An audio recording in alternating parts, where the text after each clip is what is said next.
I have some unfinished business here with the booster draft that I still should complete. It was like 1 in the morning by the time I finished like the first round out of a potential 3 that we might have to do. Yeah, if I win round 2, I play round 3. Otherwise, yeah, I don't play round 3 if I'm eliminated, of course. So yeah, long story short, we got some unfinished business here to tend to. The Avatar The Last Airbender... Yes, because this is an actual crossover set in Magic the Gathering that came out just... not even, like, 6 months ago.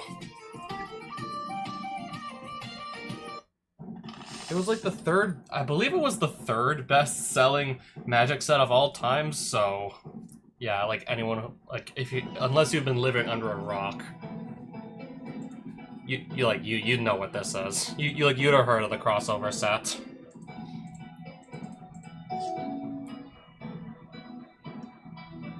Alright, so I guess we'll try and just kick Akroma's ass one more time. Gonna run into her again, but this time in a booster draft.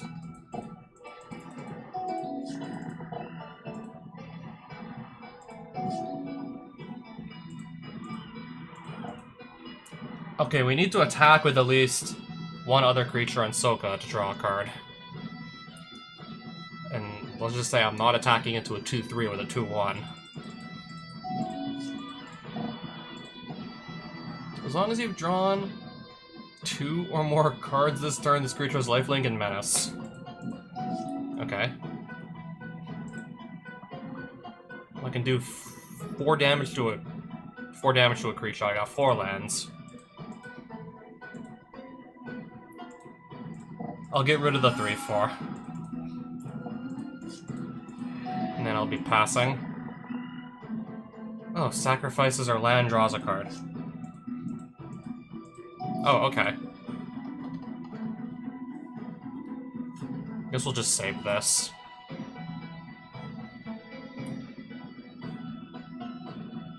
Yeah, in case something even scarier comes along. I think I can deal with that just fine. Especially if I'm drawing an extra card every single turn. Target opponent mills 3 cards. Exile it to 1. Not okay, that's a lot of text to read. Something about waterbending, casting a card that I milled off the top of my library. Alright, so that's gonna fly.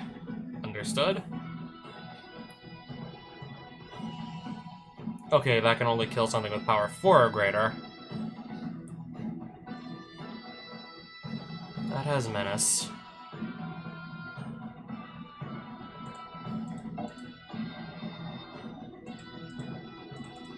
We're gonna swing this way. At least just, I don't know, let me draw yet another card off Sokka here. Okay, that's basically like the strictly better pacifism. Target opponent discards a card. I don't mind.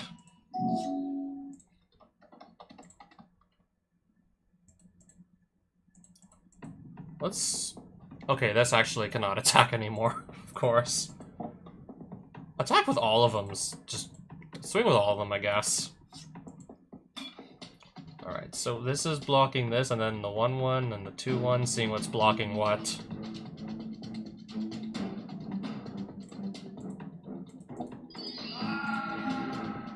My Poxbearers will die, I'll just make an ally token, it's fine.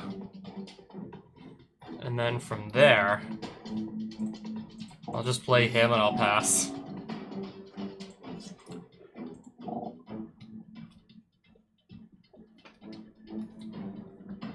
Okay, it's a big fish. Destroy target creature with power 4 or greater.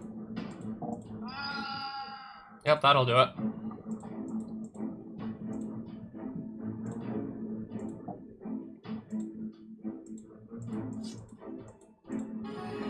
Alright, next game. Let's try and just repeat something like that again now. I'll try this. 5 lands and 2 spells. I'll still... Yeah, no going back now.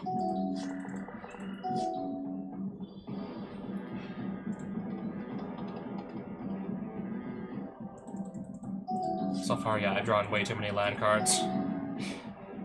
Okay, this is getting ridiculous. That's 1, 2, 3, 4, 5, 6, 7, 8, 9? That's 9 out of my 17 land cards I have in my deck. Now that's 10 out of 17.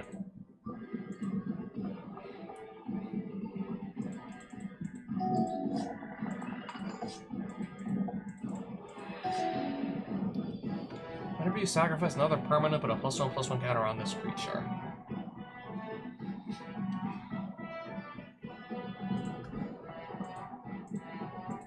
Alright, before that gets any bigger, I'll just lightning strike it now.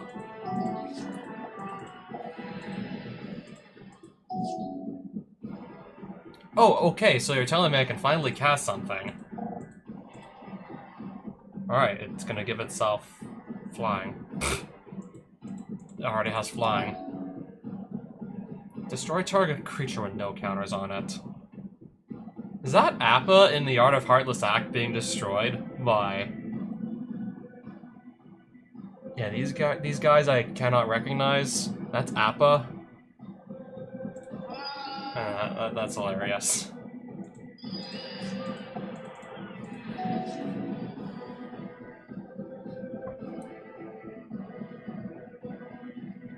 Okay, I actually need some creatures on board for this to really, like, I don't know, do anything. We need to get some creatures on the board, let's just say. And they need to kind of just stick around too, you know?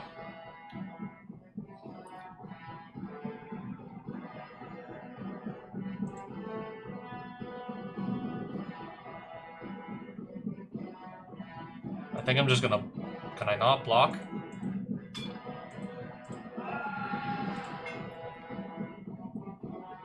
You may tap it when you do destroy target creature with power 4 or less.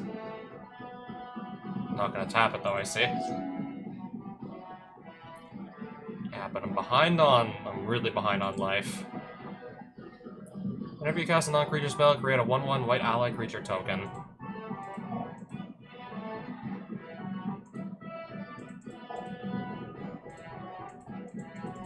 Now I have 2 bodies on board.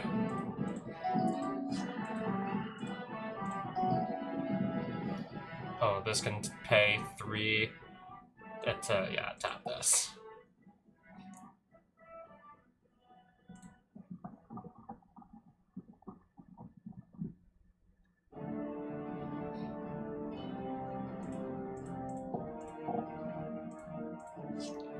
Alright, what do you know? I just found another land card. That's 1, 2, 3, 4, 5, 6, 7, 8. That's still like 10 out of 17 lands there. Still has so many land cards, it's ridiculous.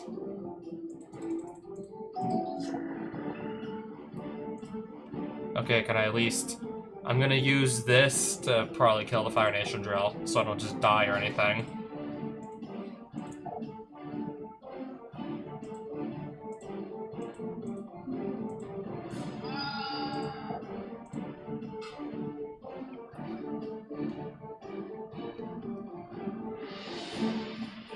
Okay, the token's gonna be flying.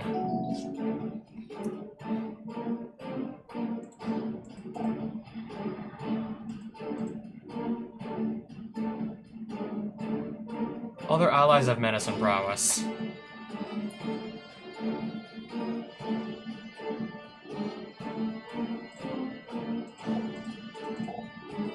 Sold out, exile target creature if it was dealt damage this turn, and, well, there goes my main win condition.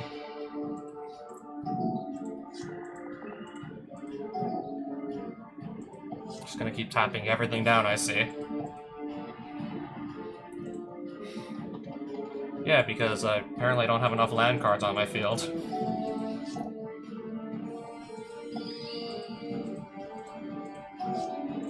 Another land. Okay, discard a card to draw a card. Oh, I can actually just play it. I can actually cast this.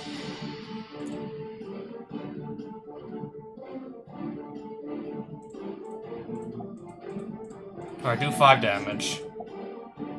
Whenever you attack, create a 2/1 colorless. Well, I'm guaranteed to take damage from this thing.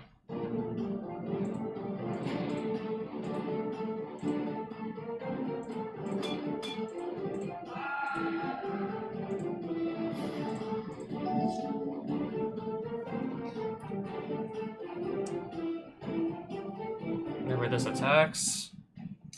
I should just, at this point, I should really just cast it.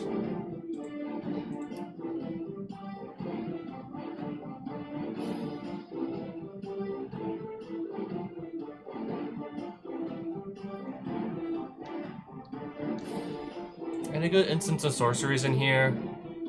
Okay, there's Lightning Strike, but I wouldn't be able to kill either of these with just 3 damage.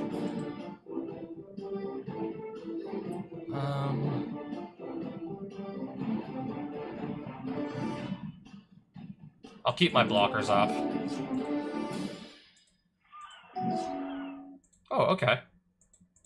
Oh, I can Plane Cycle.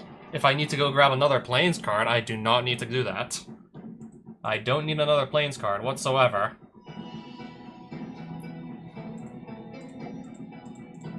Alright, 6 damage there. Any attacks? No.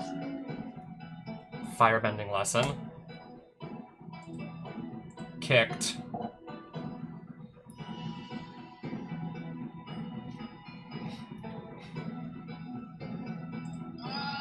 Okay, I could have actually copied that, but oh well. Okay, this thing can't attack by itself, so anyways. Alright, now... There we go. Oh, there we go. Oh wait, we're still not done yet. Beetle-headed merchants? Never heard of it. Okay, I don't see any, like, flying or reach on them, so... And there we go.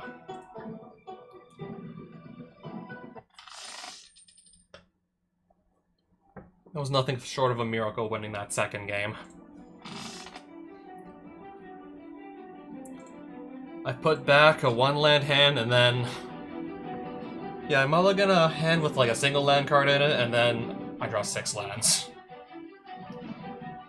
I'm still more likely to draw spells than lands, so I'm just gonna go for it and hope for the best. Yeah, there's more non-land cards in your deck, typically, than there are land cards. That still doesn't stop me from drawing, like, 10 lands and drawing 10 out of my 17 lands in, like, just the first 3 turns of the game. That didn't stop me, like, on the last game.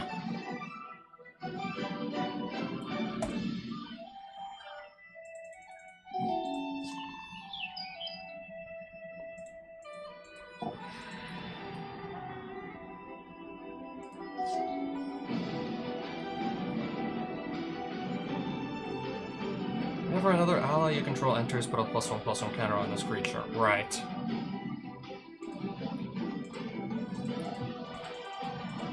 I mean, at least somebody can at least... Okay, maybe, never mind.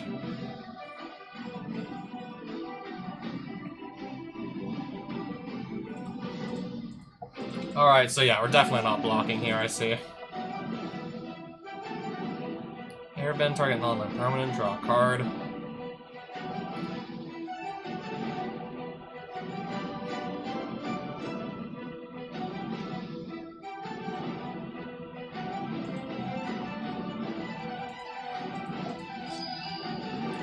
My opponent can always just recast this thing for 2.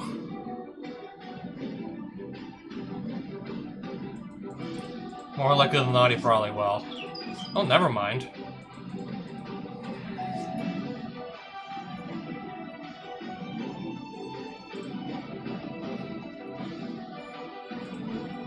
Yeah, I desperately need to get another creature on board. There's no getting around that.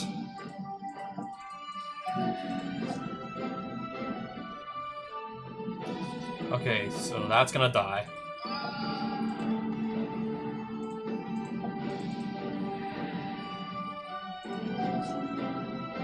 Yeah, I just can't keep anything on the board. I don't know what else to say here. I can't keep anything on the board right now. And that's gonna just straight up kill me.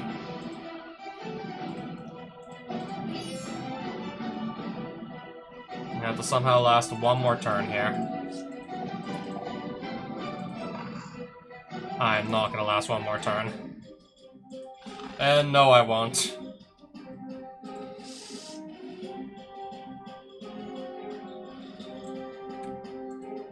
Sure, we'll try this. 3 planes. 4 planes. Yeah, I got stuck with this and couldn't keep a single creature on board, so it basically did nothing. Yeah, I couldn't keep anything on the board, so... At that point, it's like, why bother?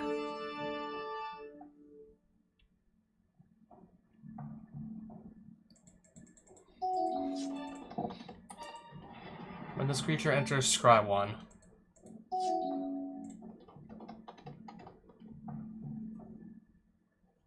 Okay, we can't cast anything just yet. Except for this, but with no creatures, it's not going to do anything. Mountain. Alright, let's hopefully this can actually stick around for at least 1 turn cycle. Hopefully it doesn't just die immediately. It's a 2-3 and this is a... Oh. I need to play a land to get this flying, and only during my turn.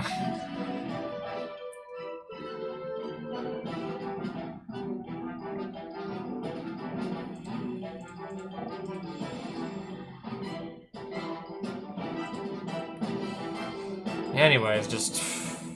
I'll still just pass. 4 damage... Oh, okay, so... 4 damage here. In response, I'll just give this 2 extra toughness.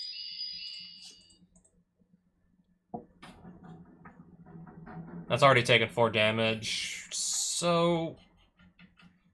No, I wouldn't want to block anyways. Add 1...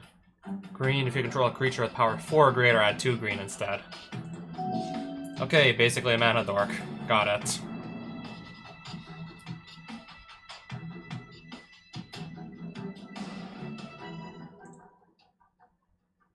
I'll cast the 4-2.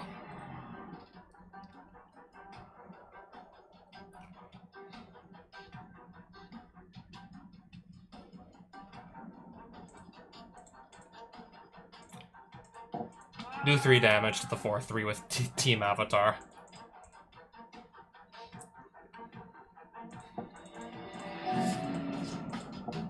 Okay, just... I mean, okay, I can't block it. That thing flies. Ally token, and then Viashino scries too. Got it.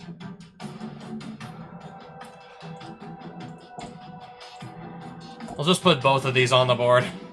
Soka and Professor Zay.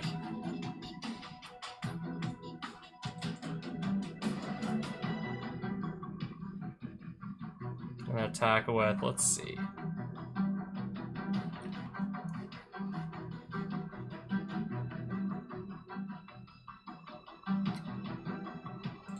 Both of these. 7 damage, alright. Saber-tooth Mouse Lion. Oh, it's a 7/7 with reach. What am I gonna do to deal? What am I supposed to do with deal with it? Okay, give my allies menace and prowess. I suppose that could be good for something.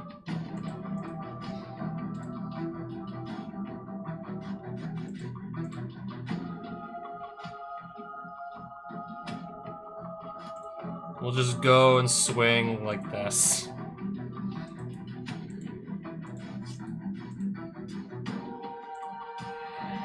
I can discard a card to draw a card. Let's also do that. I'll cast that. I'll have to cast it next turn. Appa. That'll be next turn. Okay, so that still can block. Okay, you're gonna make 2 allies and scry 2 again. And once I can figure out how to clear the 7/7 off the board, we should be good to go. I have 1, 2, 3, 4, 5, 6... Oh, perfect! 7 land cards. Do 7 damage to this, because I have 7 lands. Actually perfect. All my allies are gonna get +1/+1 until end of turn, because they all got prowess.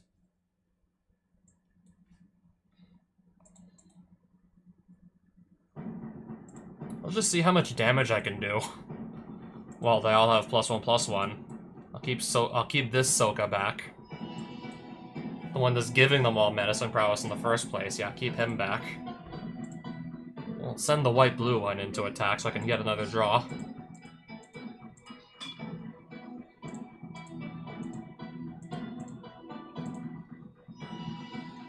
Okay, this is gonna die, and so are these other two creatures.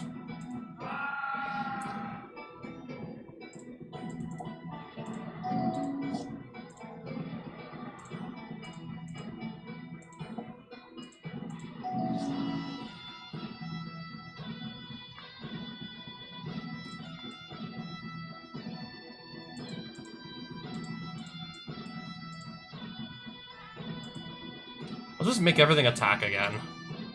Or almost everything, I should say.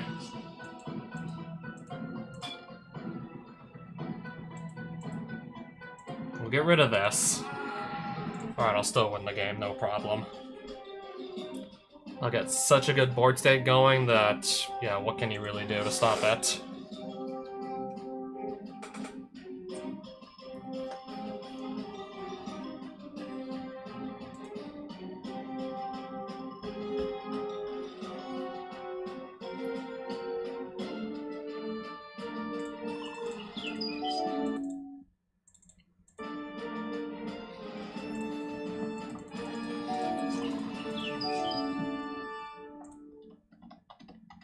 Yeah, I don't have anything to cast turn 2, just yet. Okay, that's the uncommon Momo.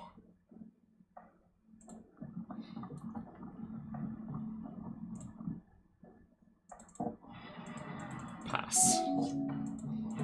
Alright, I see.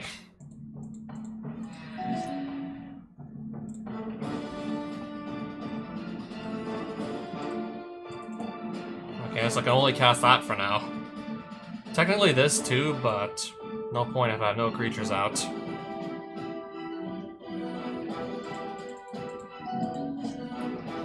Alright, now I can't even attack or block with this. Plains. Oh no, unless I lose my next creature, also.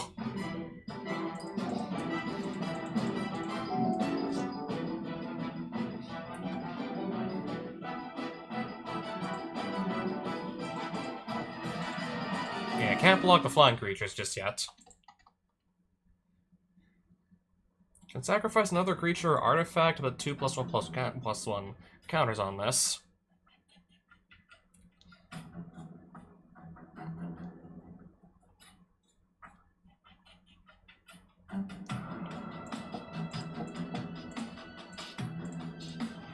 And then I'll discard this and just use it as a removal spell. 3 damage here. I'll get Avatar Enthusiasts back.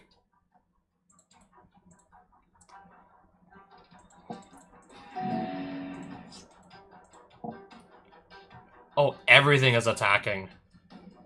Even the 4. Can't be blocked by creatures with power 2 or less.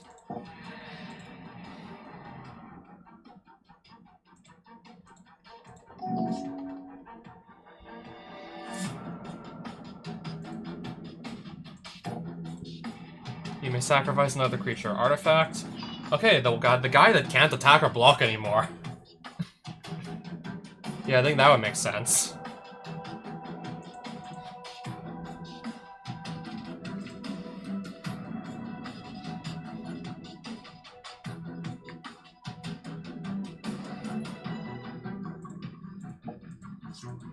Yay, I drew another mountain.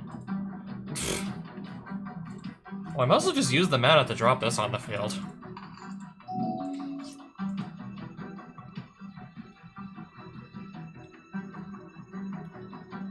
Am I still gonna be, like, slowly picked apart by the flyers?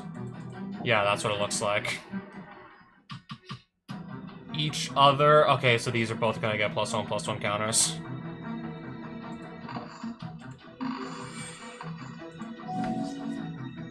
Well, that just happened. So that literally just happened. And now I'm not so and now I'm really not sure what I'm supposed to do here, because that literally just happened.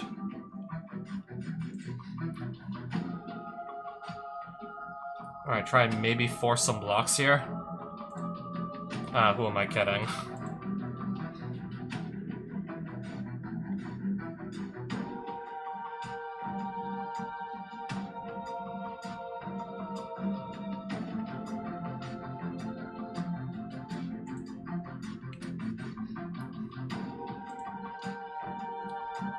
Maybe I can at least get to draw another card, see what I find, if anything.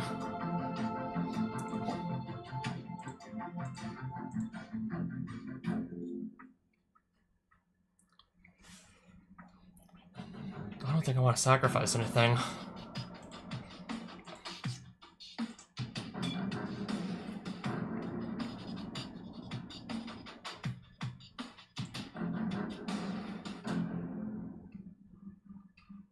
I won't be able to kill either of these, won't I?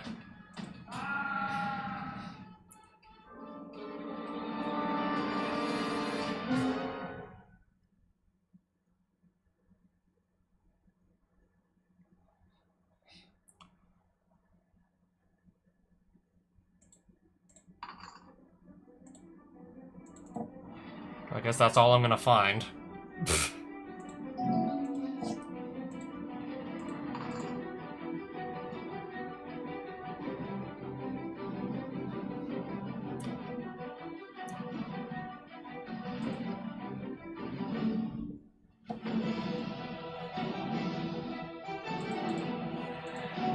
Yeah, the 2 flyers are gonna utterly destroy me at this point. There's no getting around it.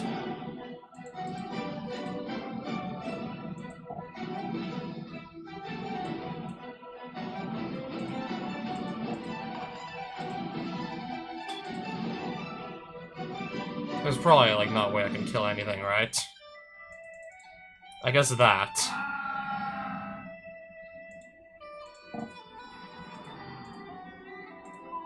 Yeah, so much for winning.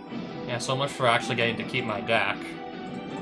So that's clearly not happening, but I got my challenge coin back. I didn't get to keep anything I drafted. I mean, I could have still probably started a few more turns if those Momos both stayed as... If they were both still only 1-1s.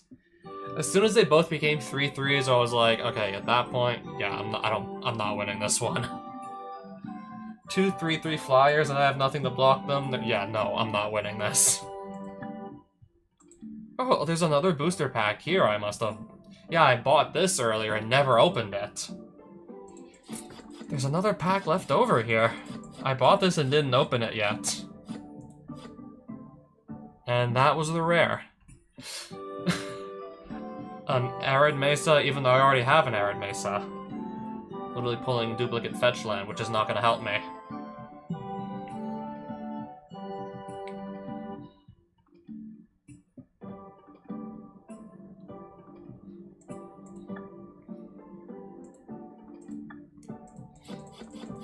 Okay, so these are the packs I get to at least keep and open and do whatever I want with the cards inside. When Ran and Shaw enter, if you cast them, yes, and there are 3 or more dragon and or lesson cards in your graveyard. I need to be building towards either one of those, and I'm not, so I don't think I'll keep it. Enchanted creature gets +1/+1 for each creature card in your graveyard. When an enchanted creature dies, mill cards equal to its power. Return this card to its owner's hand and up to 1 creature card milled this way to the battlefield under your control. Reanimator card and reanimation in green, though. I'm not trying to do that in green, though. The one deck I'm trying to get, like, high mana value creatures in the graveyard and revive them, I'm not playing green in it, though.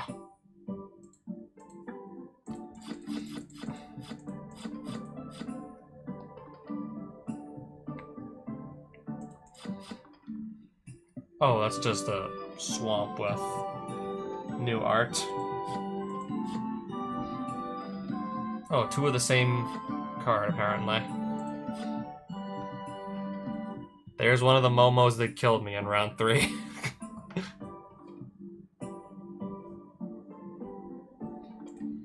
I'll keep it.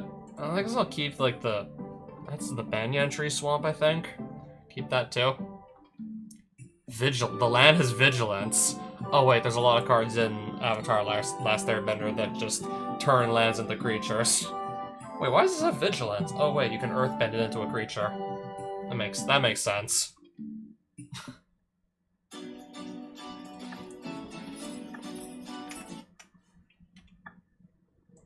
Yeah, now it adds up.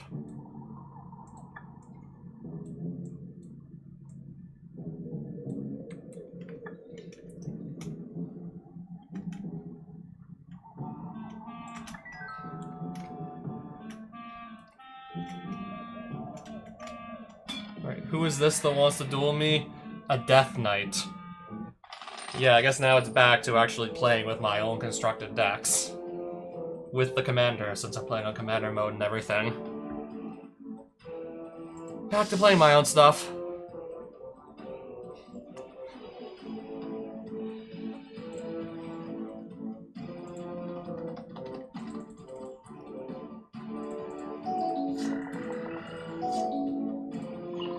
Okay, we can do Sylvan Library, just...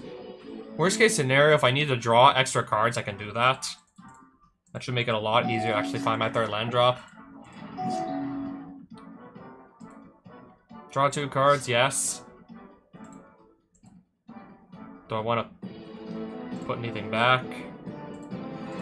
I'm just gonna keep both the cards and lose 8 life.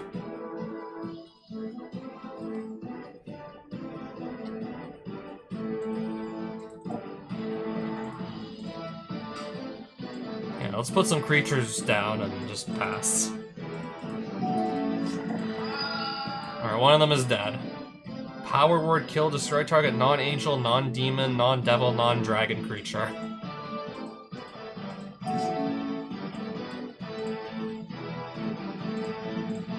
Okay, now at least I think I'm fine.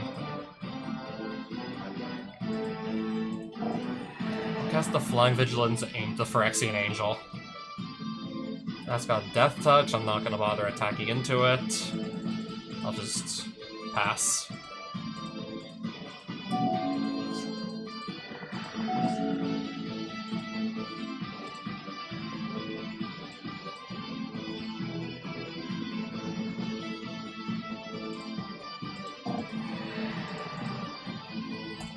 Okay, now that's gonna do damage with its toughness, and Exalted is gonna make it get +1/+1.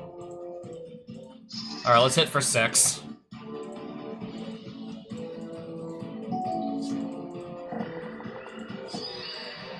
Okay, sure. I can still continue to fly over these if I so desire. Okay, now this is gonna hit even harder. Alright, 9 damage.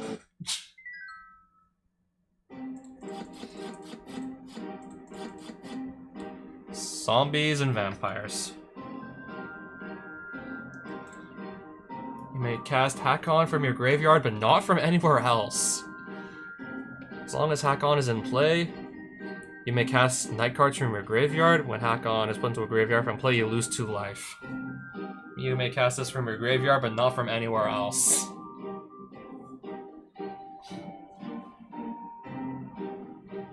Okay, this is Vampire, Knight, Zombie, Knight. Yeah, a bunch of black Knight cards, I see.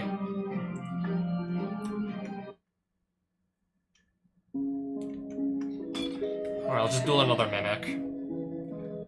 I feel like, yeah, I already know how this is gonna go. I think we already know how this is gonna go, so let's just get it over with.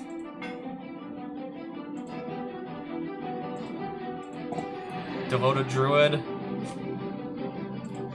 Alright, that was a pretty nice turn 1. Destroy target attacking creature without flying, it can't be regenerated. You gotta pay 2 though to cast it. He will have to pay 2 for that, the Mimic. Alright, turn 2 Felithar it is. Attack for 3 with Phyrexian Walker and pass.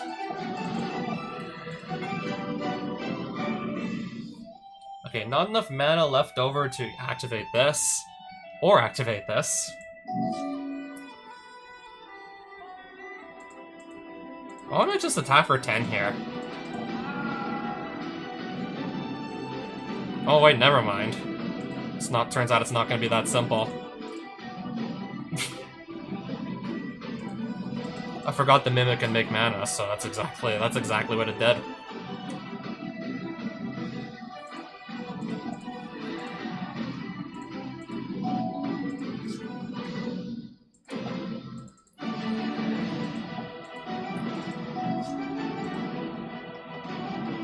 Can I at least recast my, or can I not even do that?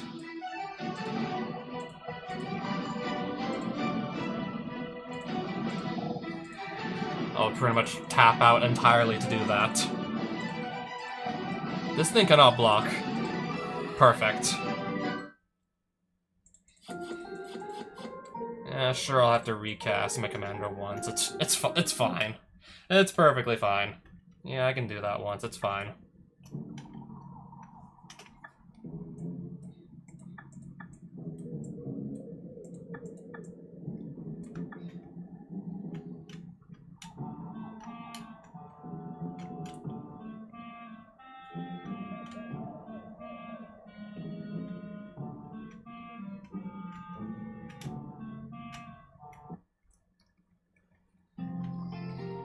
Have I ever visited this town? I'm not even sure if I visited this one yet. I guess I can see what's for sale here. And so far, I'm not seeing anything super exciting. I mean, maybe giving an equipped creature Shroud might be nice. Do I have Lightning Greaves already? Or Swiftfoot Boots? Do I have Lightning Greaves or Swiftfoot Boots already?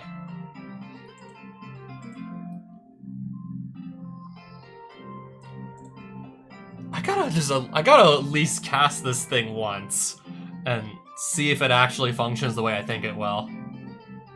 Players must play a sub-game of Magic. Leave the current game as it is, and then come back to it once the sub-game is over.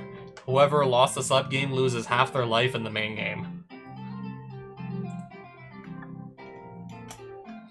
Yeah, I'm gonna have to see like exactly how that's gonna play out in this.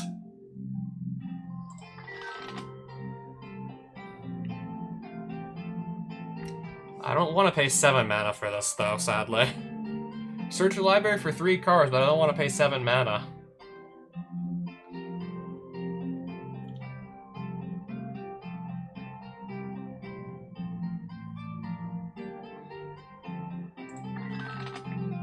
Oh hey, it's Death's Shadow again. I'm starting with 31 life, so I don't think Death's Shadow is gonna really be, like, anything viable at this point. I'm starting with far too much life to even consider it.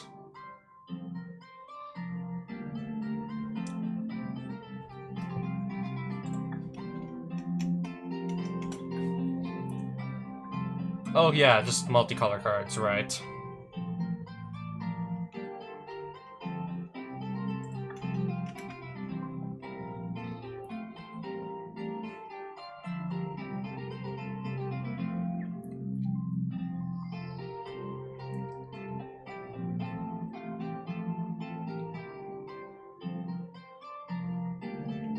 Enchanted creature has Infect.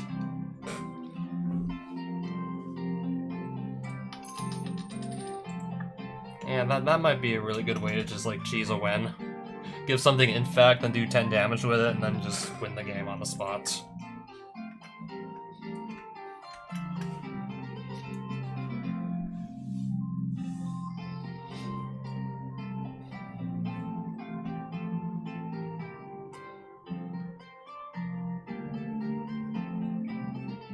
Oh, black cards in my hand from the game.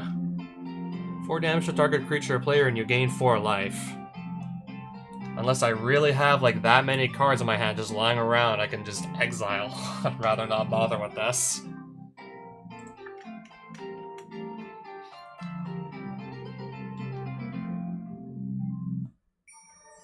Even if being able to cast that for zeros, even if the possibility of casting that for 0 sounds really nice. Reveal Regicide as you draft. I'm not drafting it though, if it's in the shop. Return target creature card from your graveyard to play, sacrifice that creature at end of turn. Maybe we can do something with that. There's several other, like, Return target creature from the graveyard to the battlefield. Cards I'd rather pick up before that, though.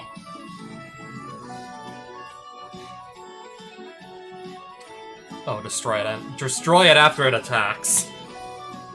Really now. It gets to attack or block one time. And you have to wait for it to actually get big. Oh, really now.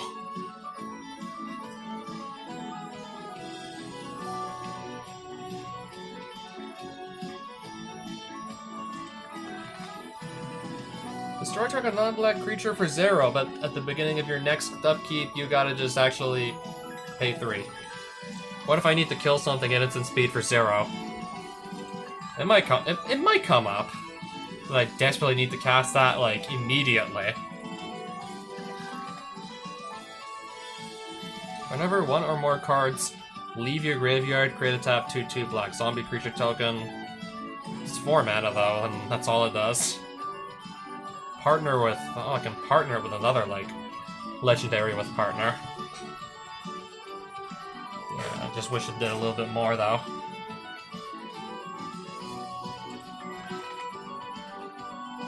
Destroy all creatures that entered the battlefield this turn.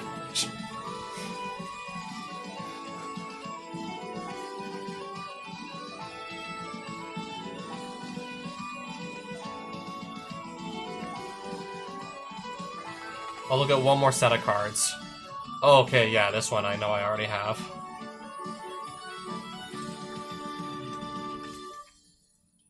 Okay, yeah, I have visited this one. I'll just look at a few more cards. Exile another creature card from your graveyard, return Scrap Heap Scrounger from your graveyard to the battlefield. It's only a 3/2 that cannot block at all.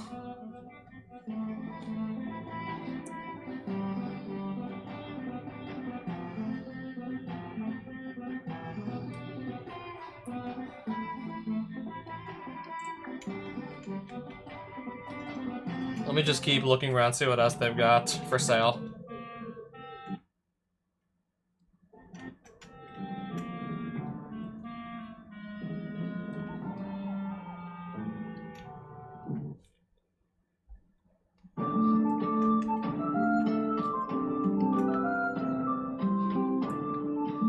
Yeah, a bunch of zombies, none of which particularly interest me though.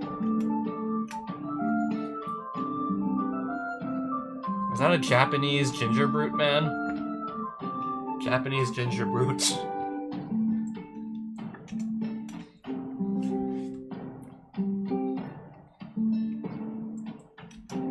Cumulative upkeep. I saw cumulative upkeep 1 life. No thanks. I'll pass. Okay, I think that's Chinese. I don't know what it is though, so... Booster Tutor. Open a sealed magic booster pack. Where would we even get the sealed pack from? Open a sealed... Where would you even get this sealed booster pack from? Reveal the cards and put one of those cards into your hand. Where does the booster pack come from? Does it have to be one in your collection? If it's like, I don't know, one that you own, then you can just open it. Real men use Arabian Nights boosters.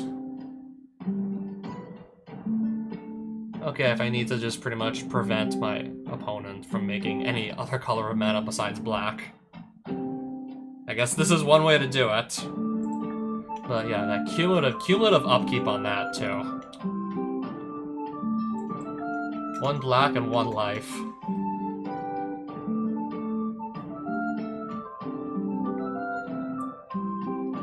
Four instances of Cascade. 10 mana though. Yeah, I need something to like reduce the cost on that. Or just ramp a bunch. I mean, it's in green.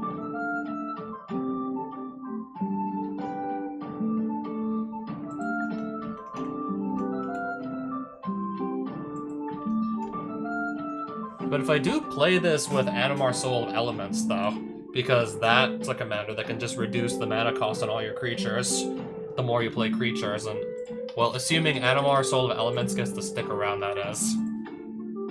Unless your opponent just finds, like, removal for it or whatnot. Yeah, this one right here. Maybe the only deck I consider that for.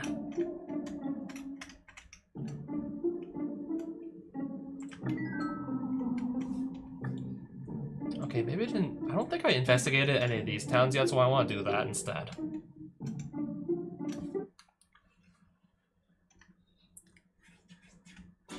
Silent Haven. This looks a little bit different from the usual towns. Marching Mutants. Lily Bowen, Raging Grandma. I've never seen this card before. The Wise Mothman. What is this rat? What is the rat counter? What does that do? Whenever one or more non-land cards are milled, put a 1/1 counter on each of up to X target creatures where X is the number of non-land cards milled this way. Indoraptor, the perfect hybrid. Bloodthirst X, Menace, and Rage whenever it's dealt damage. Choose an opponent at random. Indoraptor deals damage equal to its power to that player unless they sacrifice a non-token creature.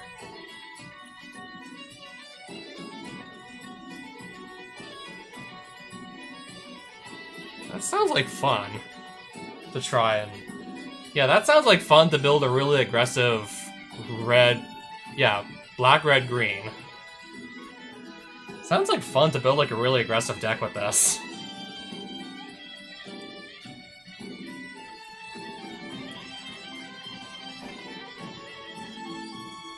I don't know, at least feels like it's worth a try. Strangely enough, I just noticed there's no option to just spend Mana Shard to see more cards in the shop. I just noticed they don't have the option. They don't have it here either. Grotesque Mutations.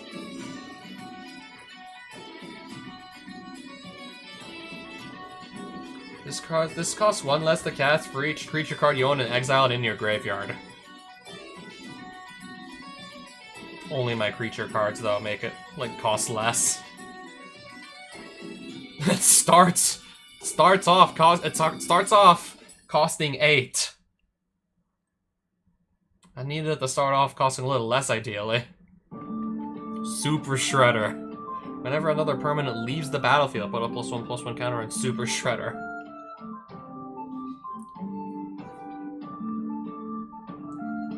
I'm like, yeah, this is probably good. Would I play it, though?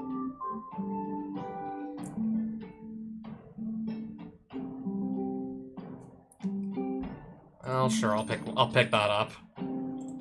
That may very well maybe that looks to be very playable. Bunch of pirates. The inn. Waterlogged Grove. I don't own this yet. I guess I'll pick it up right now.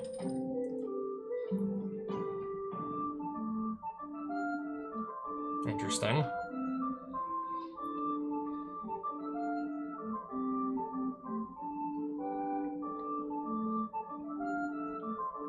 If you control any other non-land permanents. This thing's terrible. If you have anything else on the field, minus your lands, you have to sacrifice this. That's terrible.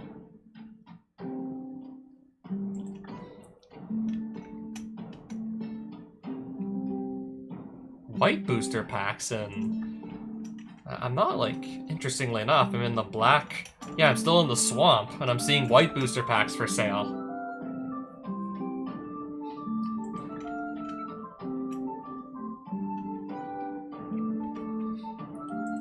What are they drafting here? Okay, Zendikar Rising.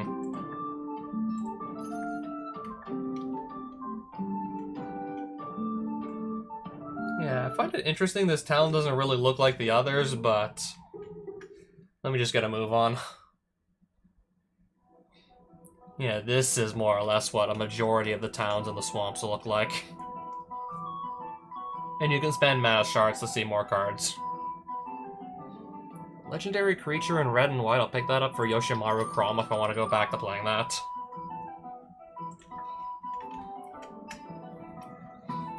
I already have Overlord of the Mistmoors. When Ravenous Chupacabra enters the battlefield, destroy target creature an opponent controls. I guess that's okay, but nothing too exciting.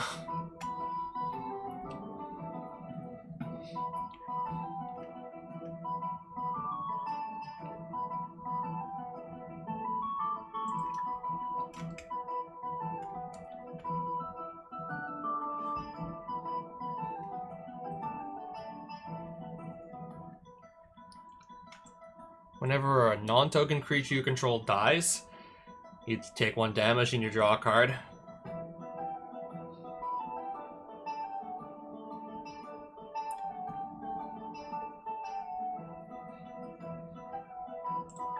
I don't think I need it, personally.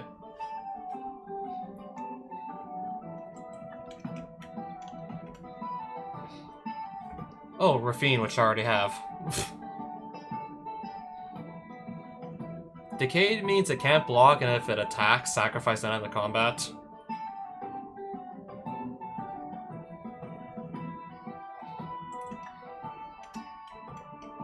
Yeah, it just literally sticks around for 1 combat phase, and that's it. I'm seeing some older booster packs if I want to pick up any.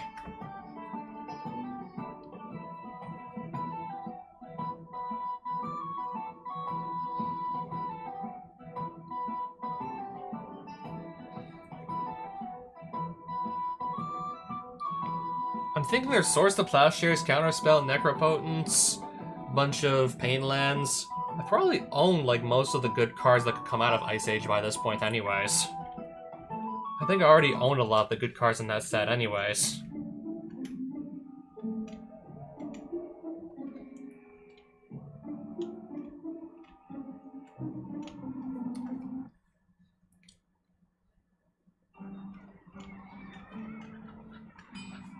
More skeletons for sale. And also a card that exiles them.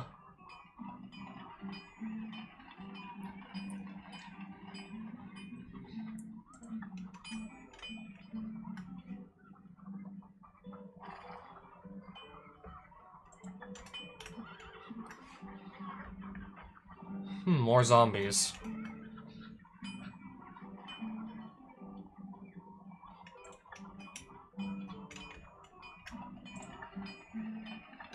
We could draft Final Fantasy again in this, I suppose.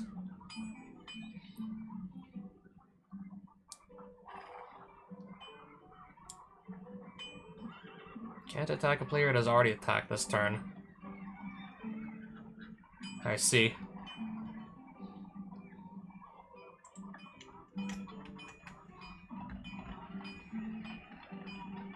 Whenever a creature with power 1 or less dies, you may return that card to the battlefield at the beginning of the next end step if Shirei Shizo's caretaker is still on the battlefield.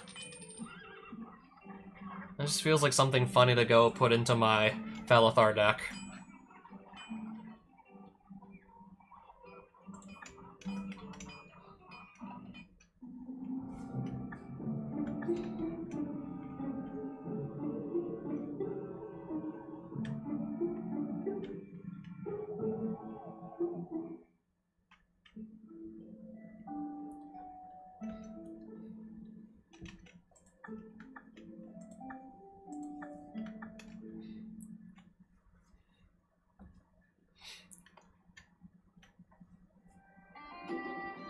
Eldritch Emissaries, 5...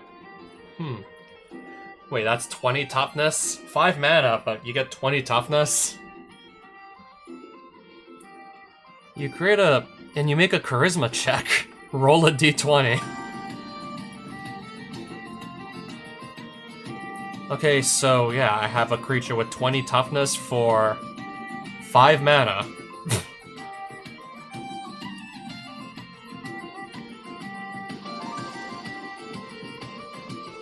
Yeah, 1 out of 20 chance you just make a copy of every single non-legendary creature you control. 50-50 chance, no, greater than 11, so a little less than a 50-50 that you just put a +1/+1 counter on everything you control. But yeah, the idea of just playing a 20 toughness for 5 mana in a deck that... Yeah, since I'm playing a deck that can make them do damage with their toughness, I'm not gonna say no to that. I'm playing Felithar, so I'm not saying no to that.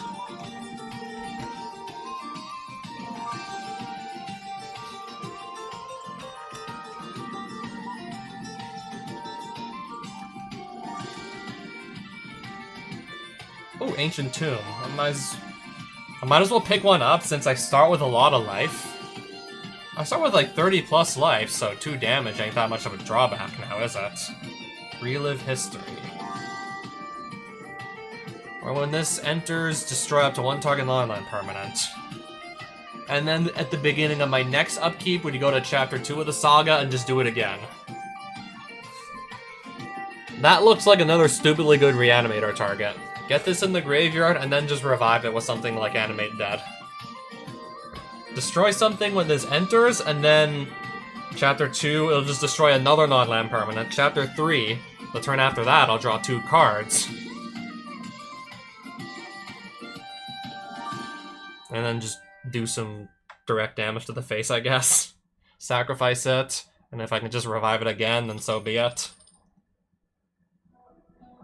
Yeah, reanimate that. sounds like a good plan.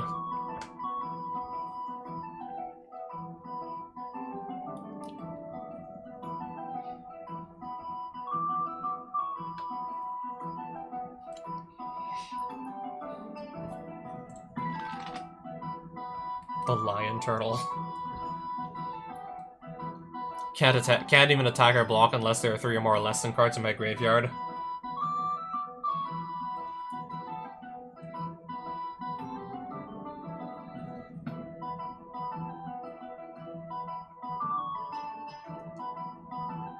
Counter target spell unless its controller pays 2. Suspect up to 1 target creature. A suspected creature has menace and can't block.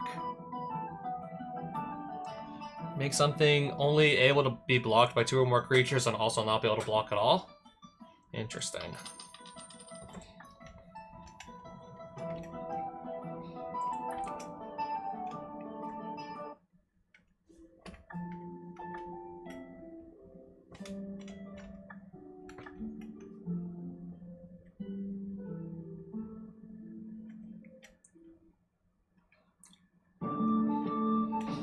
Anything here that I might want to pick up? Okay, this can make red and green and not that hard to make come in untapped with fetch lands and whatnot.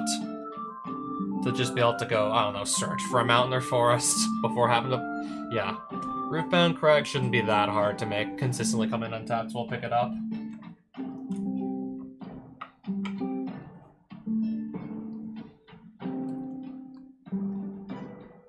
Oh, what is Deer Dog?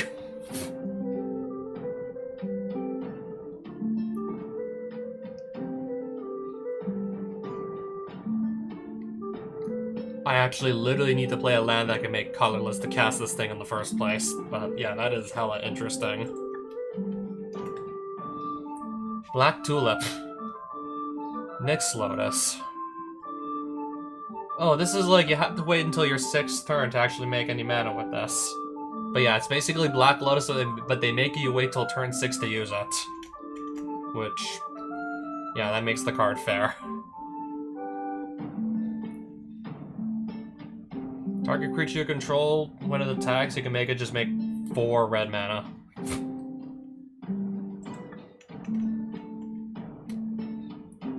Buy it now! Eureka! Both players may take any permanent in their hand, put it directly into play. Players take turns playing 1 card from their hand until neither wants to play any more permanents. No other spells or effects of any kind may be used while Eureka is in effect. If a spell has an X in its casting cost, X is 0.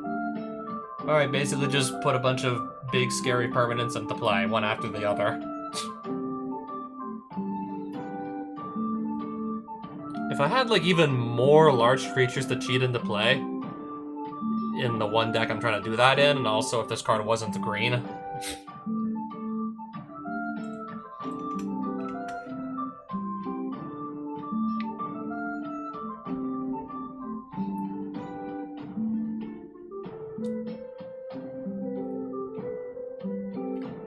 If you were the starting player, this land enters tapped. As this land enters, choose up to 2 colors from among cards in your hand that it can then produce. Okay. Yeah, 50-50 chance. I mean, especially if I want to go first, then it's going to enter tapped.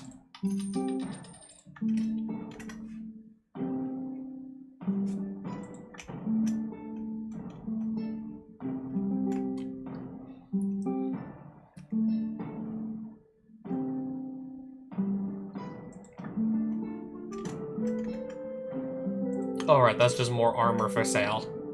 I think I have a chestplate that's just strictly better than this. And a pair of boots that are better than these, too. Iron armor. I have armor that's better than that, also.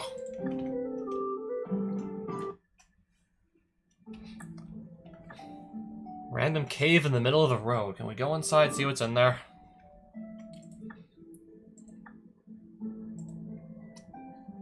Yeah, that costs like a whopping 8 mana. That costs a whopping 7.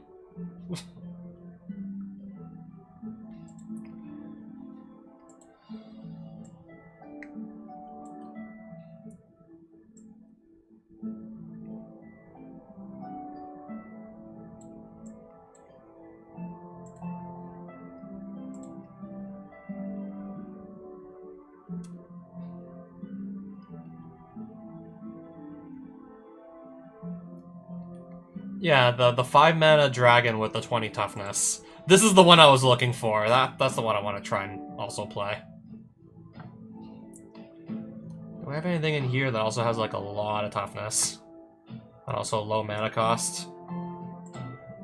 Oh, oh, this is the tree folk that lets me just draw a card every turn if I just blight onto something. Okay. I'll play that then.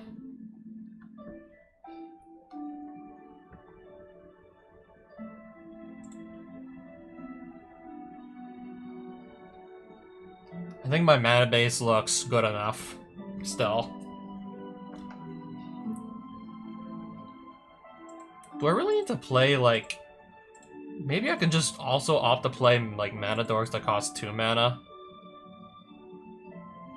Yeah, because for one thing... Yeah, if I play something on turn 2 that makes an extra mana, I can still cast this by turn 3. Even if I, yeah, play something that makes more mana on the second turn, not only the first. I can still get this out by turn 3. I mean, I guess that depends on if there's, like, anything really good in here for mana dorks.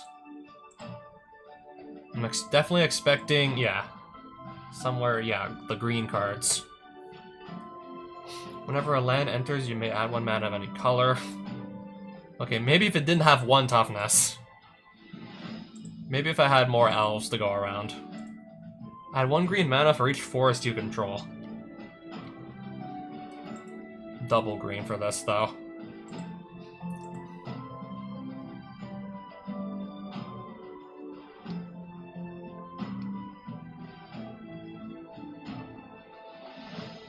No, I think I'll just leave the deck as is for now.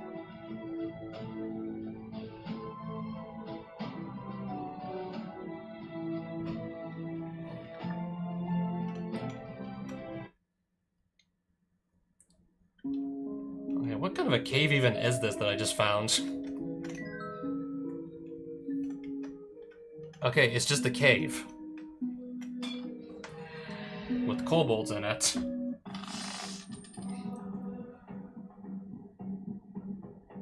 Alright, we can play this turn 3 at least.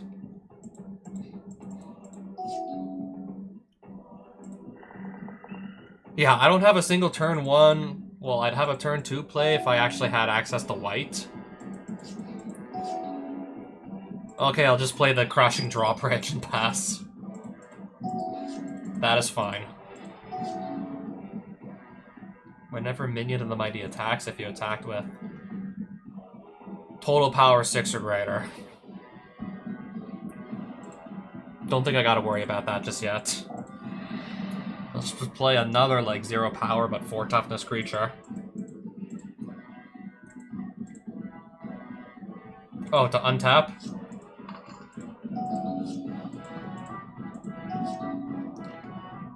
Alright, still. No access to white mana just yet. I'll be able to make a lot of mana, but... no point if I can't cast anything with it. Alright, so my elves are gone.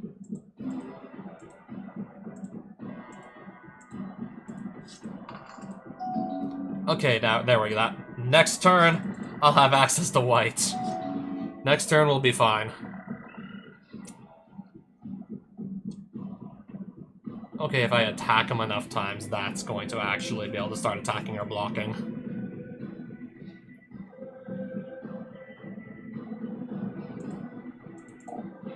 Cast my commander, then.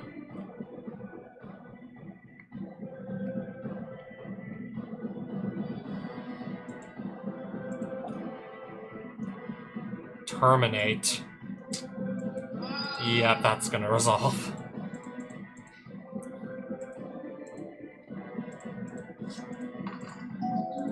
Sure, let's just draw yet another card. Okay, that's gonna become a Plains.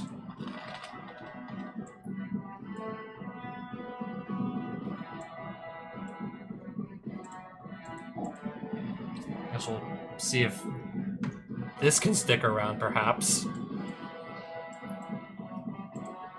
You know, you might as well play another creature.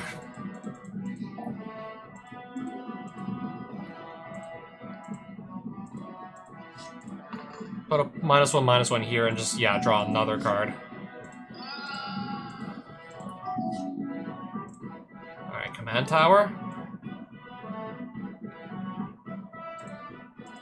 Let's recast for 6 mana. Play that for 6. I'll just attack with these two.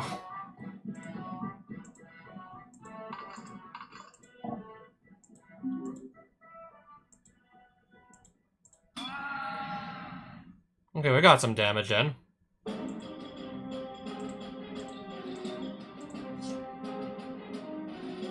I'll blight onto this to draw another card. Alright, what does that do? Oh. Okay. Okay, but it still didn't attack.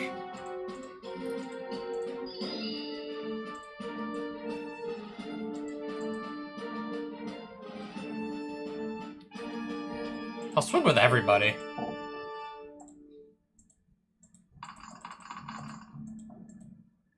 Let's see what gets blocked. Everything gets blocked. So that's gonna do 9 damage to the Gnarlbark. I'll respond with Stone Skin. 17 damage to Slumbering Dragon, so yeah, there's no way this is gonna survive.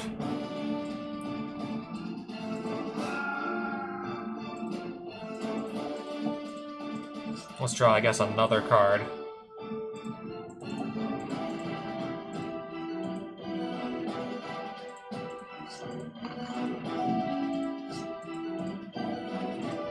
Ancient Brass Dragon, whenever that deals damage to a player, roll a d20. I'm probably just gonna win this turn anyways.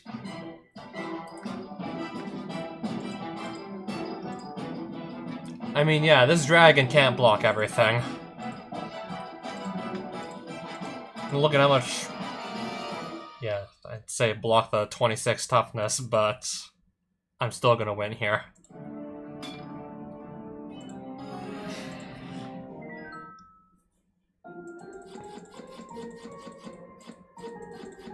Rogrok, Son of Roga. First strike, menace, trample, partner, mono red, and 0 mana to cast. I think I'll keep that around. Tap to add blue or black. Whenever you tap this for mana, put a depletion counter, and then the next untap phase, it just doesn't untap. No way I'm playing this. That's way too that's way too sluggish. That is way too sluggish to really even be worth playing.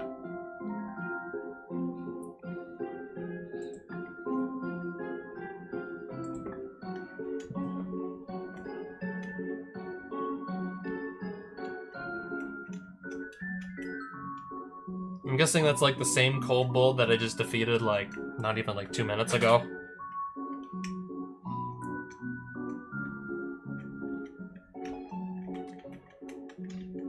I mean, yeah, I already saw some of his loot.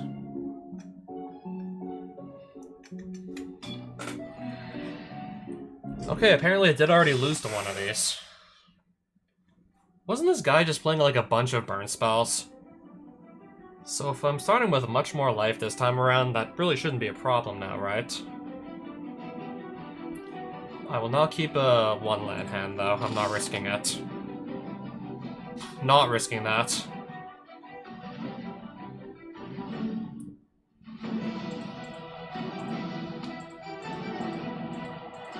Oh yeah, and Monastery Swift Spears to just do lots of damage quickly.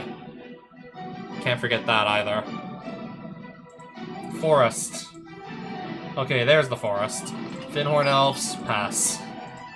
Let's see if these even survive a turn cycle. No, they will not.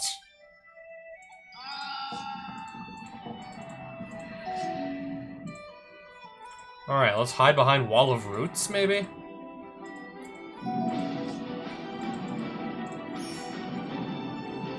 Oh, each Planeswalker.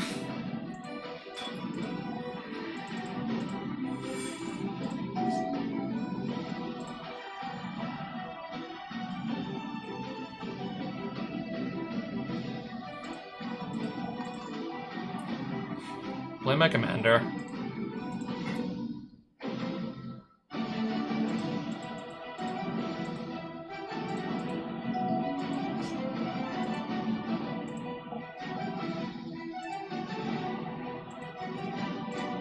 I'll just get rid of this, if you don't mind me. Sylvan Library.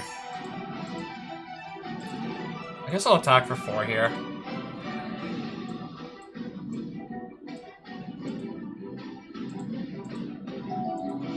Yeah, I'm already running low on cards. I don't know how to feel about this.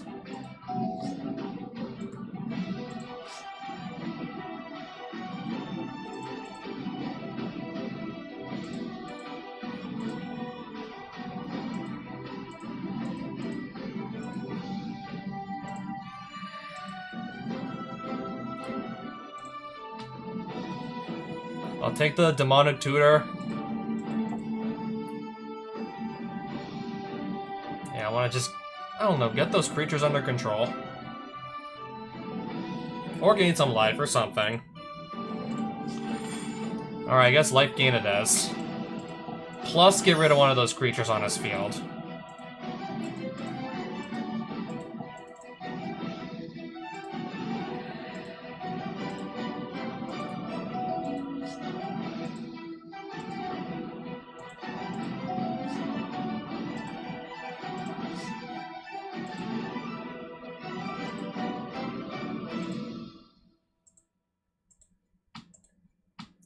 I'll just put both back. Destroying just that. Attack with both of these. And then pass.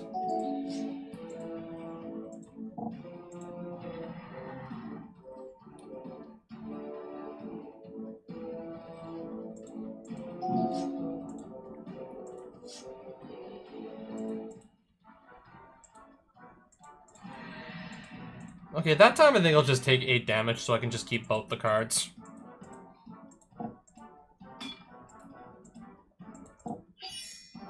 Alright, let's gain 15 life. Because I don't see why not. Just casually slap 10 more toughness on this, and then, yeah, I'll gain 15 life.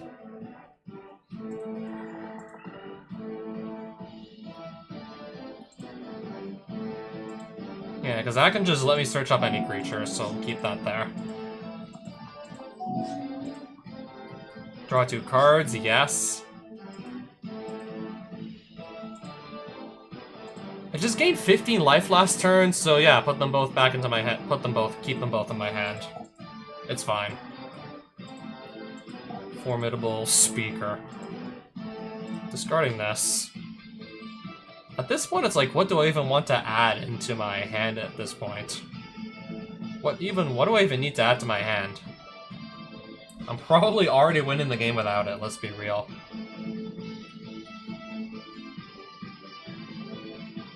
Grist the Hunger type because it's an insect creature in every other zone of the game.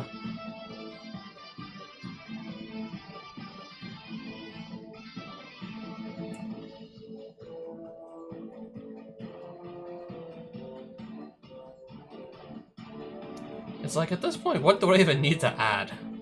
I'm probably already gonna beat this guy. Like, no problem here.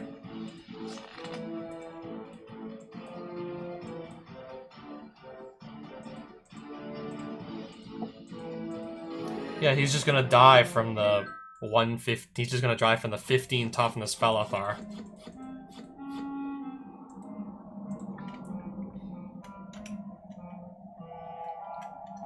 Wait, I can really seriously just walk on lava? Doesn't look like that was intended, but okay. Casually just walk on the lava there.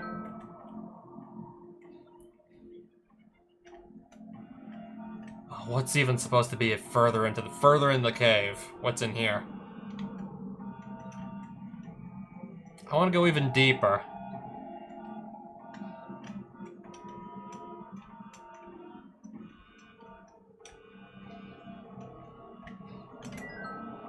Five more shards.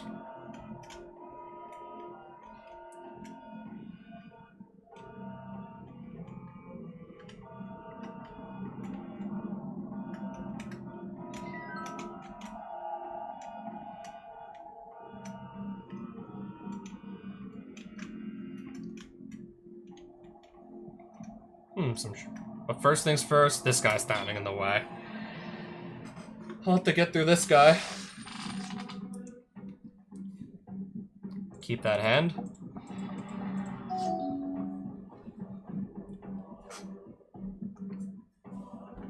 I'm just seeing, don't mind me, just reading to see what this does.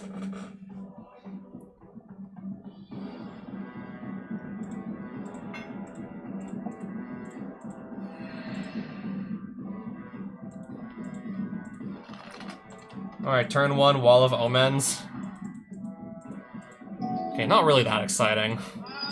Oh wow, destroy the Ring of Three Wishes. I don't even believe I've activated yet. Don't even recall ever using it. But I guess we'll destroy it. Wall of Blood. Then I guess pass turn.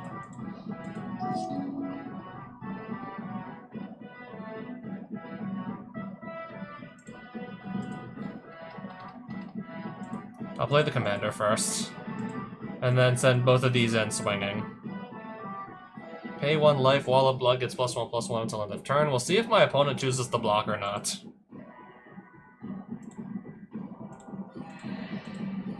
I didn't see any blocks be declared.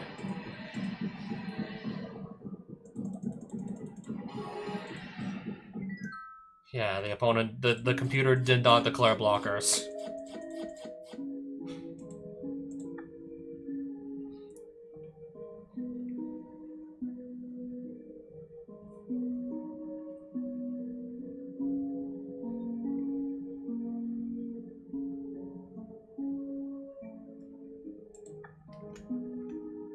So it's gonna be, yeah, this guy guarding the treasure. Kobold Dragon Caller, let's just duel him. I guess that's all he starts with. This on the field. Other kobold creatures you control get +1/+0. I'm not keeping the 1 land hand. No thank you.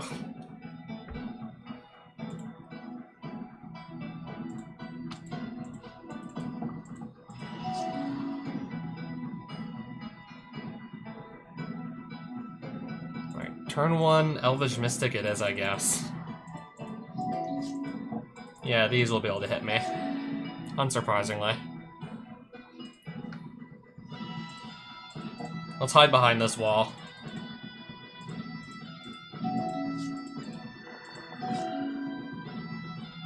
Parallax Wave, interesting. Bayou? I think I'll just make him discard 2 random cards first. Him to Turok.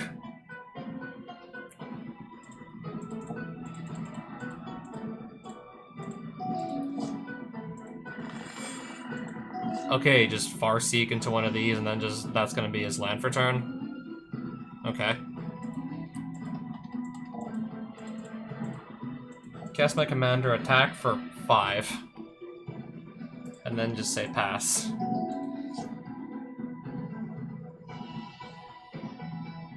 Interesting.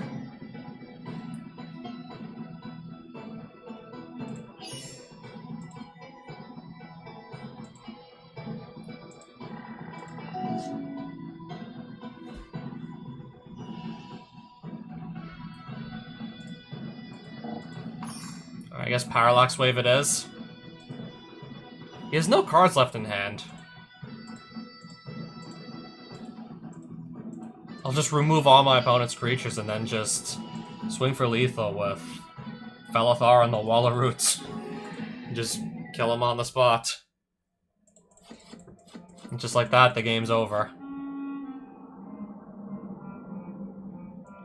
Yeah, except I already own at least like 2 copies of Animate Dead, so obviously I don't need any more.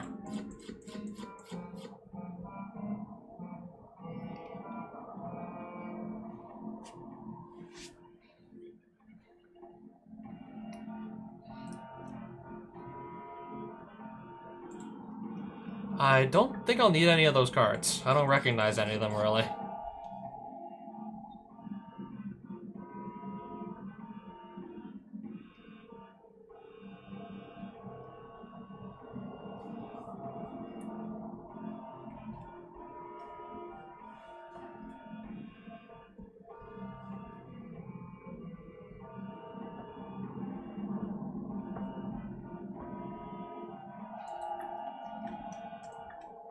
Oh, let's just leave the cave now that I've done. I assume most of what was in there.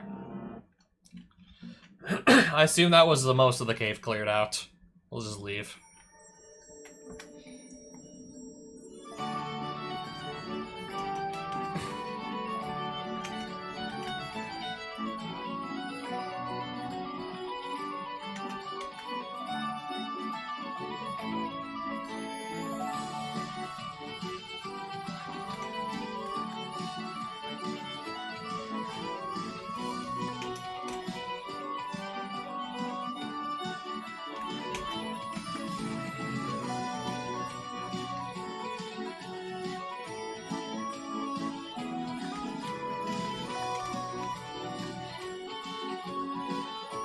Oh, Steel Wall, which I already have, of course. I know I already own this. This is just like this looks like a complete random mishmash of cards. Let's see if anything interesting shows up. I'll spend a few mana shards to see if anything noteworthy shows up that I really want to play. Oh, I already have Orcish Bowmasters, though.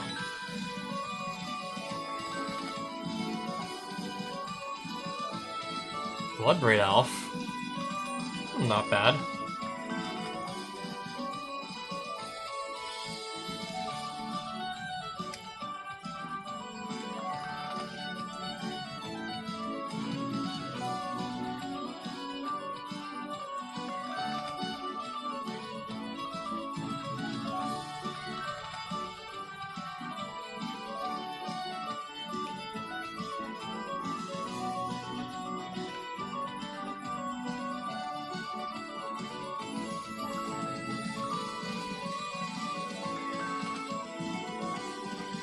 At this point, I'm just about, like...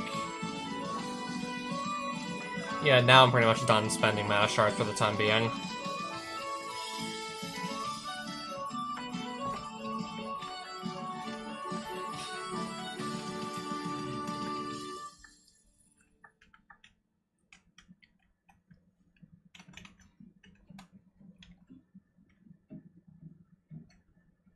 What tower is this we just found here? Okay, just a red tower. With I guess a bit of loot inside. I want to find something more interesting than just that. Let's look for something more interesting. Okay, here I believe I must have visited already if I'm seeing one of the cards has already been purchased.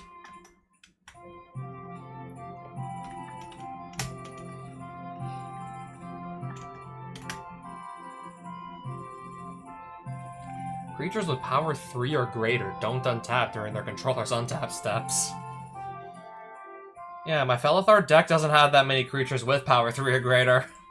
So this kind of works out nicely. Works out nicely for that deck.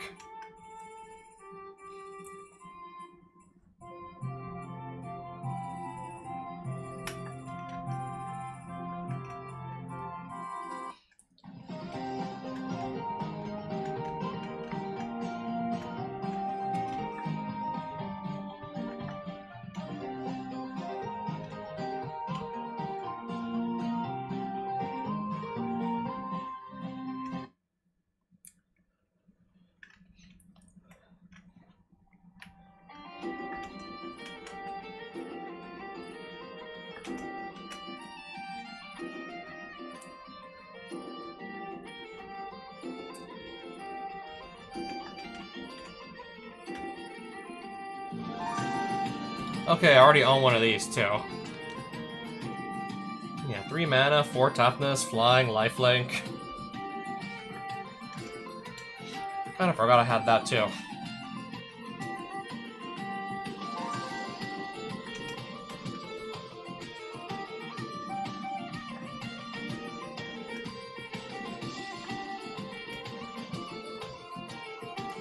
Chaos Orb. The other card they have to flip, they have to, like, flip at least completely over once. You have to flip it from air. You literally have to, like, get up and, like, stand up and flip the card. And it has to turn around at least once. Again, I wonder, like, how does that even function in... Yeah, because you can't just physically take the card and flip it in Digital Magic now, can you? You can't just like, physically flip the card. There's no, like, tangible object to be flipped.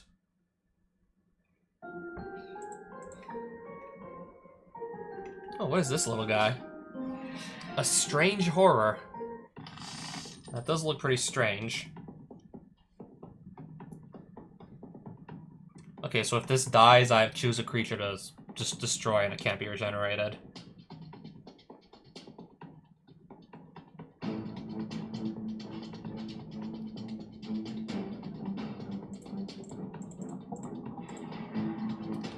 Oh yeah, I'll take 4 damage, it's fine. Starting with 31 life, so I can definitely afford that. Oh, there goes my mana dork already. So much for keeping that around, I guess.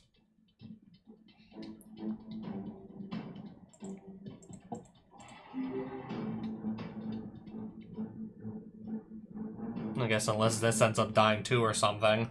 Hopefully not.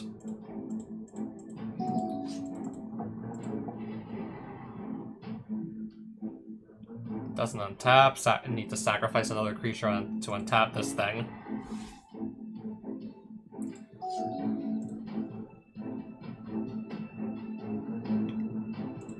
Alright, Wall of Mulch.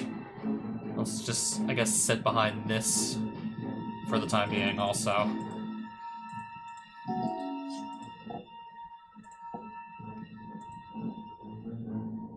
I'll just let this hit me.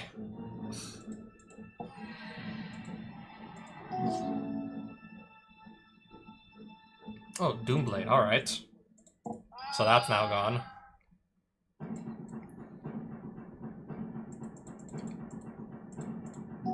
Unless he just, I don't know, plays another.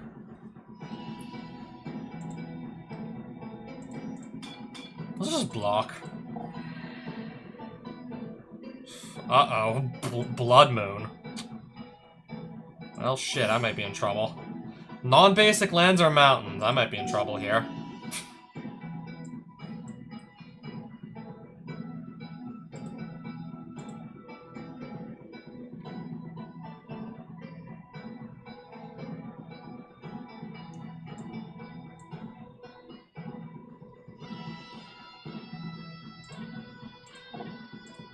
Alright, something that can at least produce green mana, unless it should just die, that is. Yeah, I might be in trouble here. These are now all mountains that can only tap for red.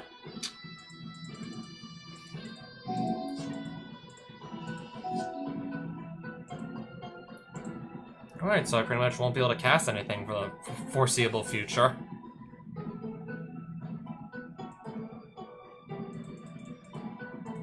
I could play green stuff with the help of Gyre Sage.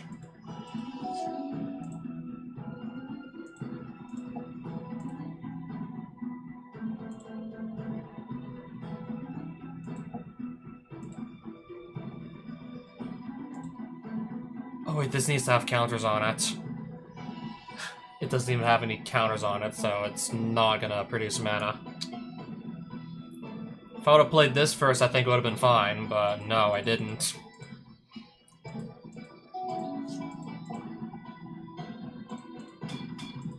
Now let's just block like this again. Okay, so I really can't cast anything right now. I can't play anything. I'm just gonna hope I can find one of my basic lands at this point. That's not a basic.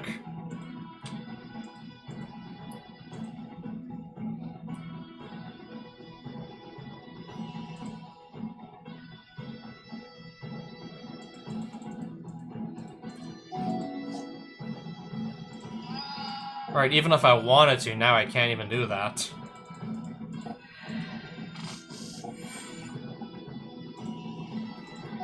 Yeah, but Blood Moon is still on the field. Concede. I didn't have an I had no answer to it. I didn't have an answer.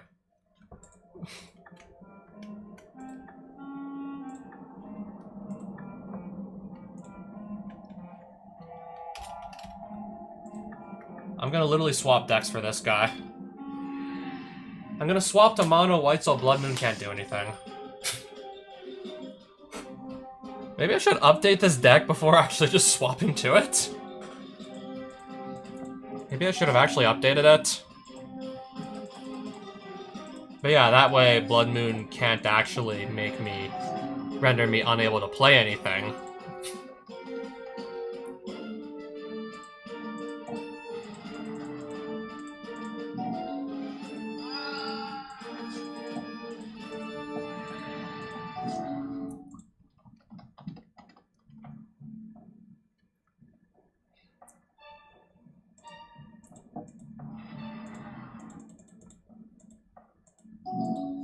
I guess unless this ends up dying too. Well, there's Blood Moon again, but this time I'm gonna be unaffected by it. This time Blood Moon doesn't do anything to me. Maybe it shuts that off, but big whoop.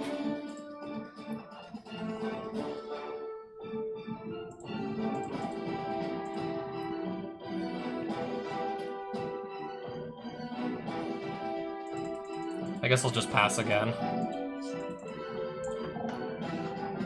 Create 3 1/1 red devil creature tokens with, and they're gonna get +2/+0 because both of these are still on the field. 3 3/1s.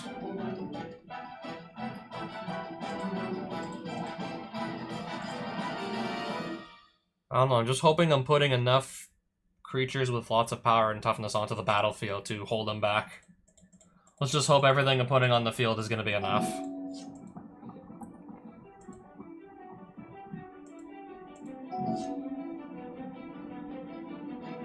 I could theoretically go cast this.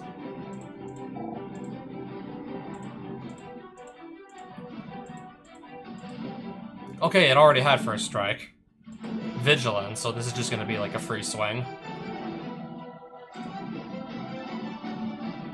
Let's see how much damage I can do here. 11.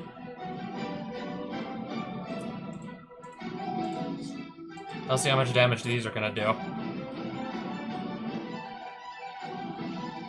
Oh wait, did everyone have Vigilance? Oh, they all have Vigilance from this.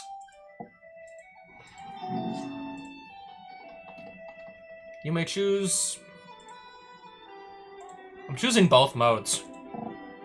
Flying, Vigilance, Double Strike, Lifelink, Indestructible, Protection from all colors. And then make them all attack.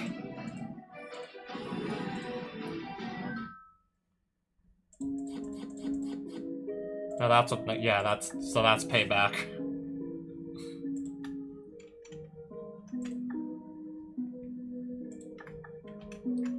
Yeah, that's payback right there. Necrogoyf.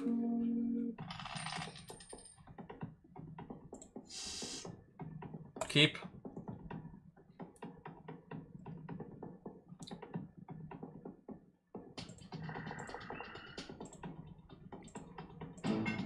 Nothing to really cast this turn.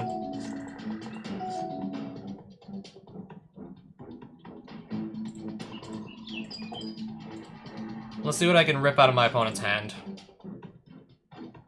There's all kinds of good cards in here. I'm gonna just take... I'll take the removal. So yeah, Hymn to Turok and whatever Mind Burst is.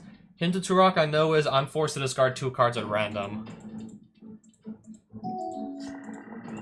So maybe I should have taken that instead?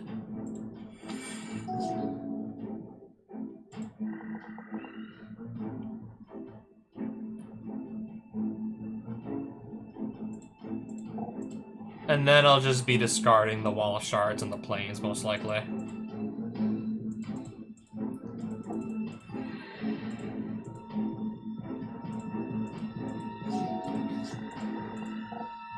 Oh, never mind.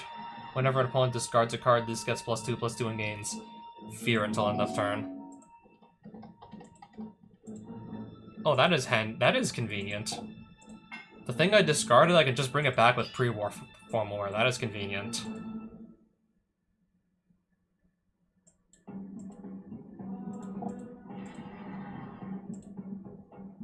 I think I played my land already, didn't I?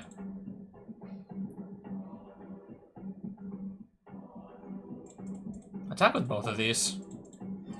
Alright, no blocks.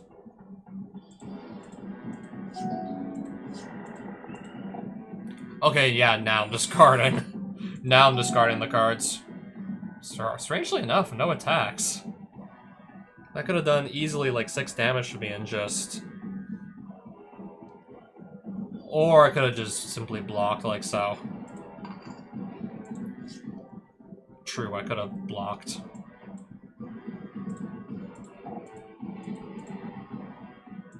So we're attacking with these 2. Surely at this point we're definitely gonna be forcing some blocks here.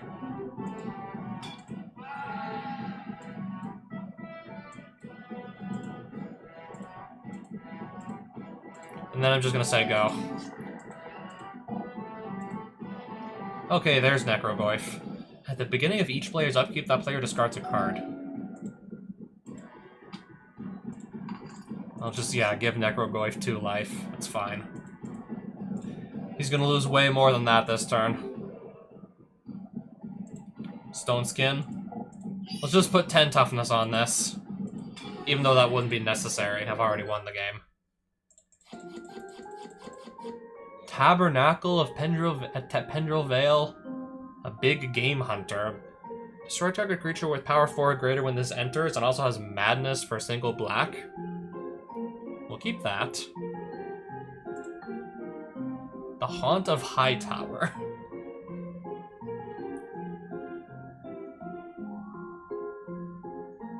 I don't think I need that. I already own a Liliana of the Veil, so I can sell off the extra copy. We'll sell that off too. Gonna go in and get the treasure, or no? Do I gotta beat one more guy here? Or do I have to defeat this guy too? Looks like it is open from elsewhere. It's probably actually gonna be one of these switches, isn't it? Yeah, it was one of those switches. So that's how it was intended to get the loot from inside. And so far I'm seeing nothing, really.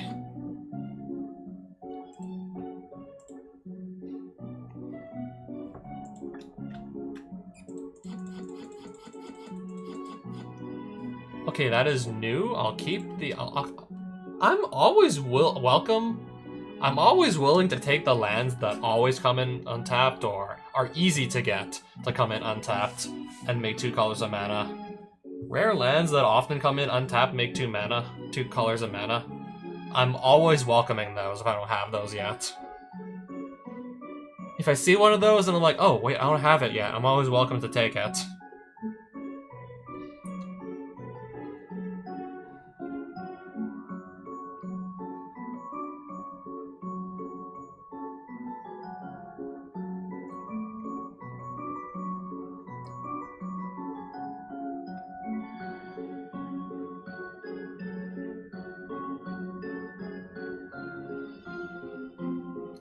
Becomes a copy of target artifact, creature, enchantment, or land until end of turn.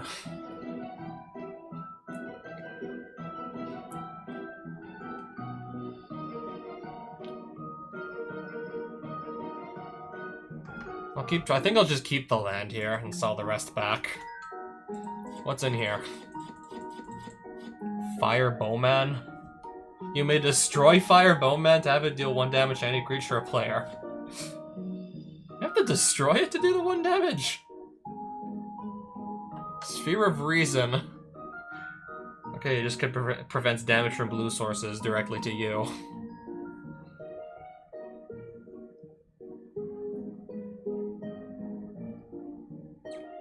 The ring goes south.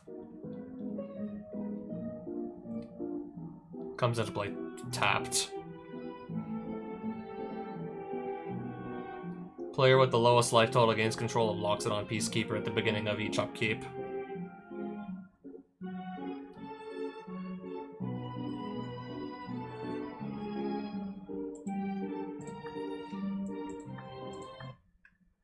I guess let's leave the tower now. This guy wants to fight me on the way out, I see. So... no, I'm not keeping a 1 land hand. Okay, that's at least a land on the back.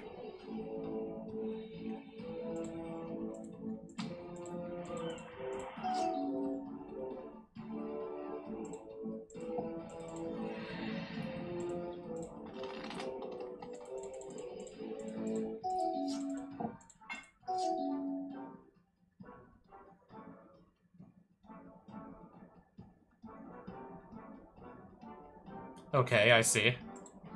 I'll just play a wall, hide behind that for now.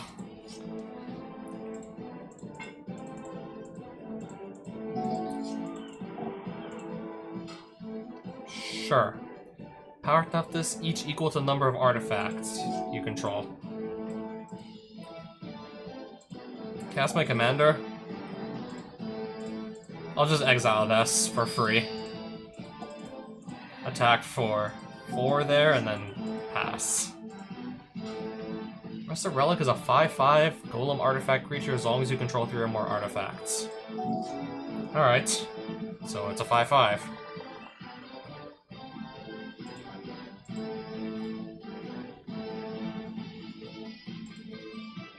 I guess unless I just destroy it.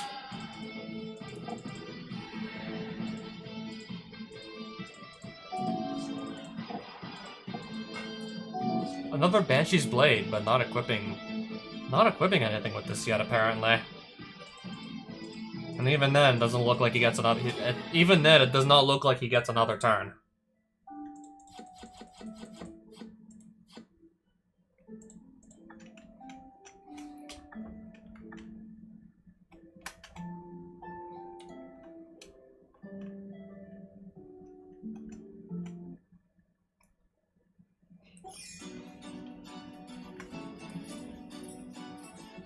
I didn't really need to just gain my life back, but I guess we will. When Gleaming Barrier dies, create a... yeah, treasure token when it dies.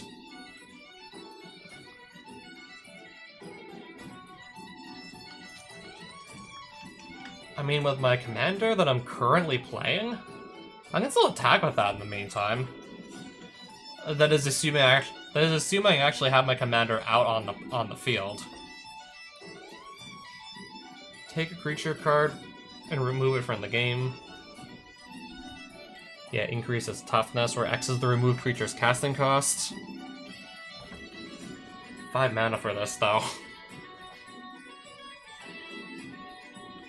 I have a lot of creatures with very low casting costs on them anyways. And this is 5 mana, and I have to just actually remove creatures from my graveyard to increase the toughness on this thing. And not just start off with a bunch of toughness immediately. Another commander with partner. Another legendary creature and 2 colors with partner. I guess I'll pick that up too.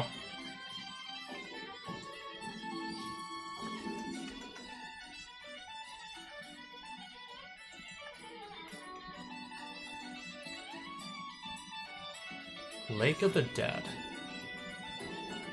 I think I'll pick... I might as well pick that up while I'm here.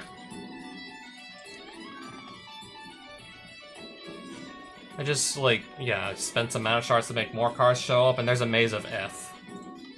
I'll probably also grab that too. I'll see a few more lands. I think I may already own this. Pick up a Hinterland Harbor, since apparently I don't have one yet. I might as well grab that if I ever do want to play Jund colors.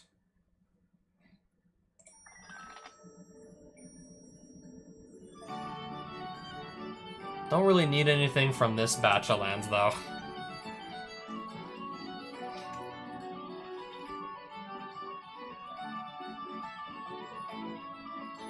Is that the German, like... Yeah, the German 1/4 creature again? The German 1/4 vanilla?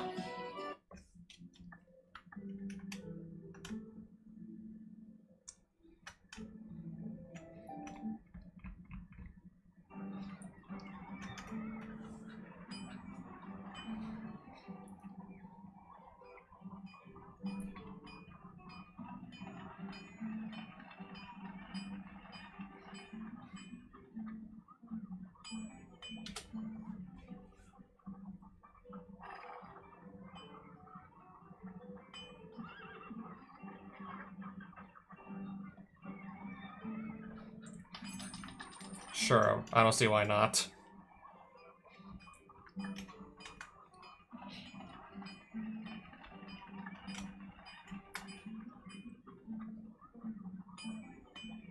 More, yeah, multicolor cards.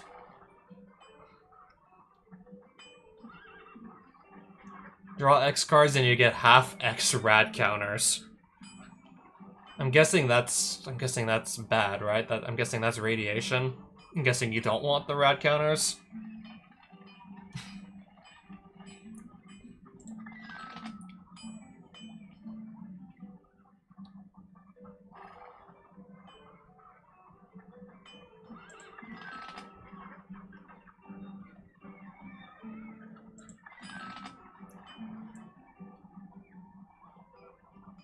Not a wolf.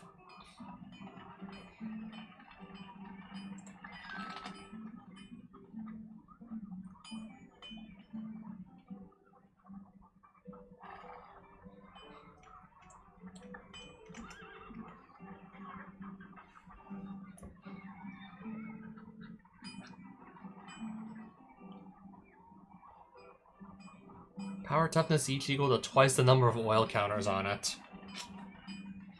Interesting. I think I'll pass still, though, on that. Whenever a creature you control deals combat damage to a player, put that many +1/+1 counters on it. That one I might try, though. Oh, I already own the Wooded Foothills, though. Any chance I might see any other fetch lands if I just start spending mana shards? Any chance I might get lucky and find a fetch land I don't yet own? Well, there's only one way to really find out. I also own a Flooded Strand. There it is again, but I already own the card, so...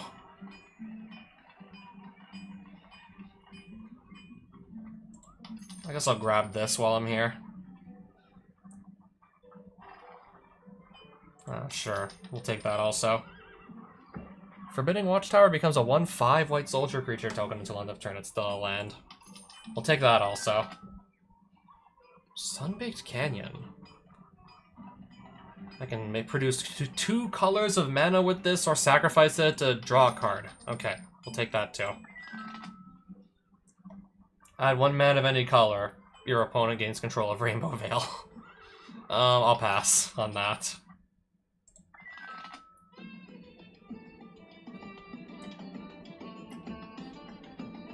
Enters tapped unless you control 2 or more other lands.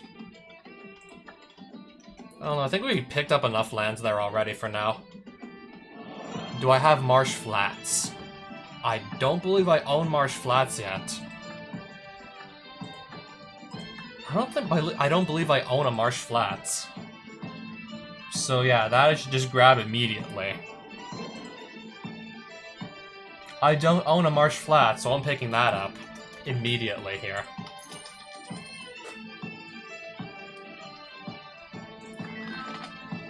I want to see if maybe, like, even more fetch lands show up in this shop. Particularly ones I do not yet own. I'll spend maybe, like, 10, 12 more mana shards and then leave.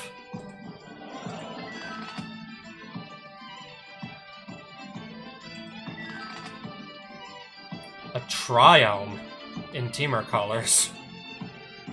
1 in Mardu colors.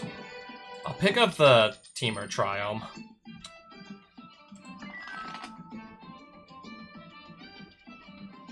And then I guess I'll just be on my way.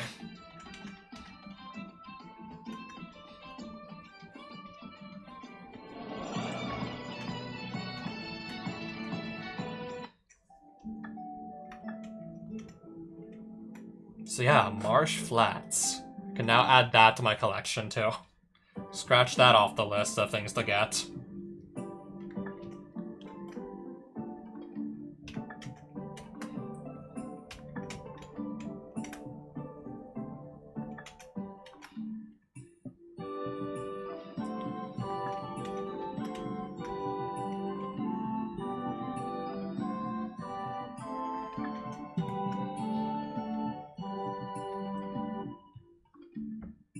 Umezawa's Jitte. How did I, like, not even notice this was here? I mean, if I ever want to do anything, even just... Or if I just need something that's really good at just picking off small creatures, then Jitte. I think Jitte can still perform in 2026.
Chances are, yeah, I'm seeing like a bunch of cards I've probably seen before, like a long time ago, and just don't really remember it.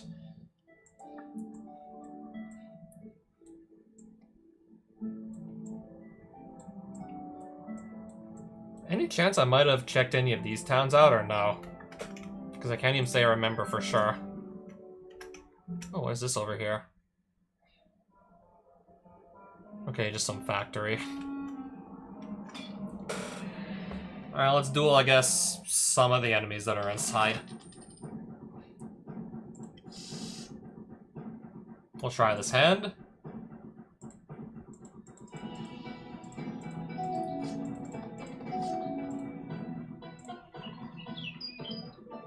And then I'll just wait for my third land to come along. Okay, good, command tower.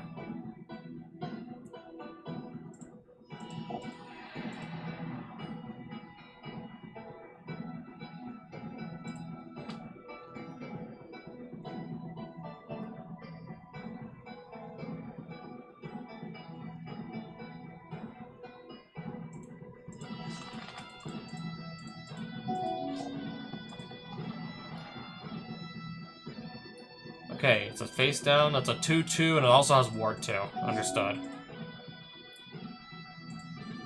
I'll just play a Wall of Roots, I guess. Attack, and then pass it on back. Okay, so it's a 1-10. 2-11.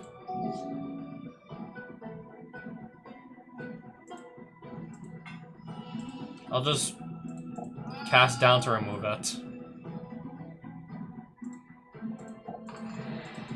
Cast my commander, attack for 8, and then pass it on back.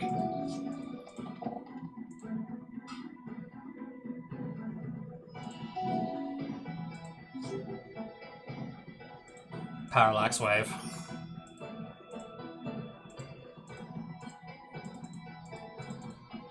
Just remove both those creatures and then just swing for lethal.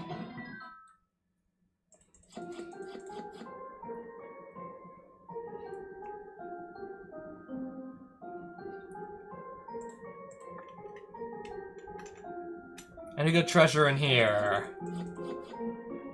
I don't recognize anything in here.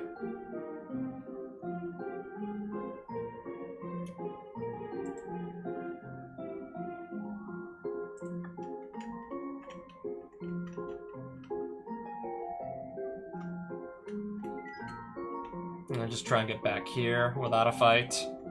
Grab this and then leave.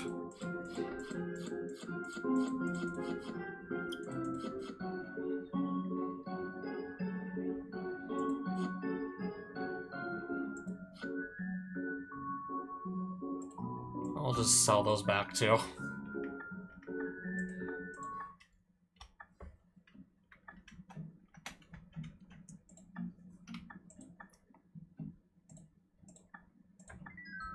Yeah, just so I can fly over the obstacles here.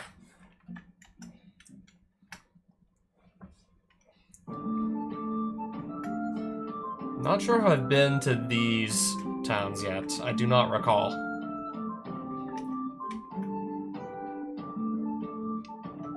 I don't actually recall.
I might as well just pick one up since it's dirt cheap.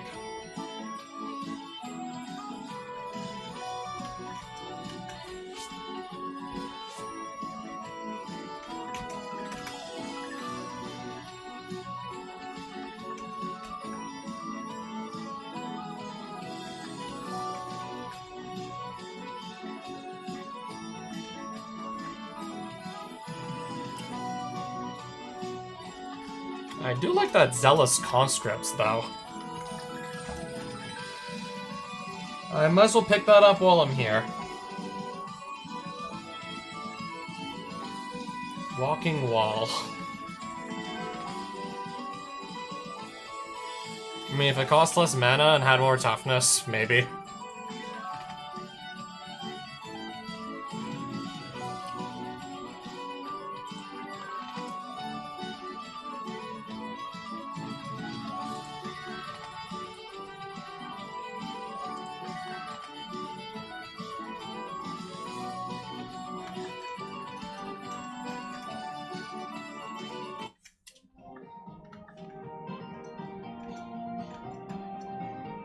I don't really think I did actually just see what was in any of these towns just yet.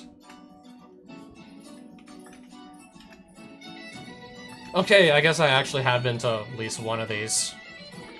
One of the cars was already purchased.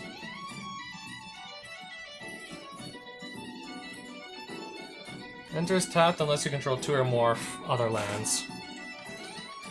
I guess I'm still gonna buy it regardless. Not that hard to have it come in untapped still.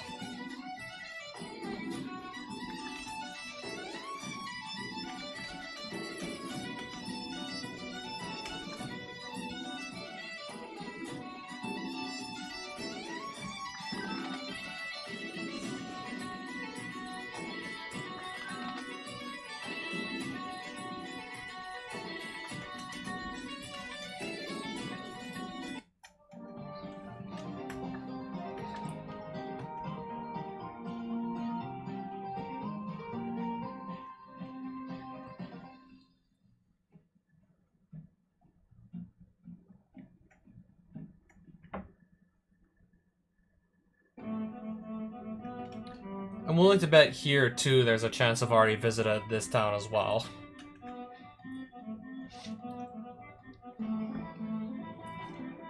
Enchanted Permanent is a vehicle artifact with crew 5 and it loses all other card types.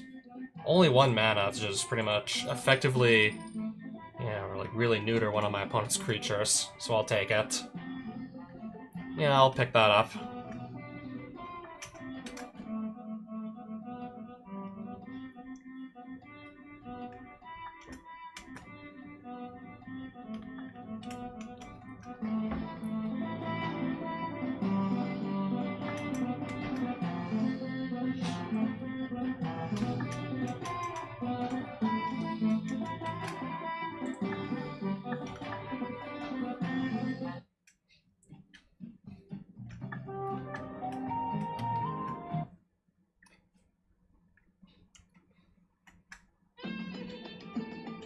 Okay, there's a shop. Well, it looks like there's a shop with some walls in it.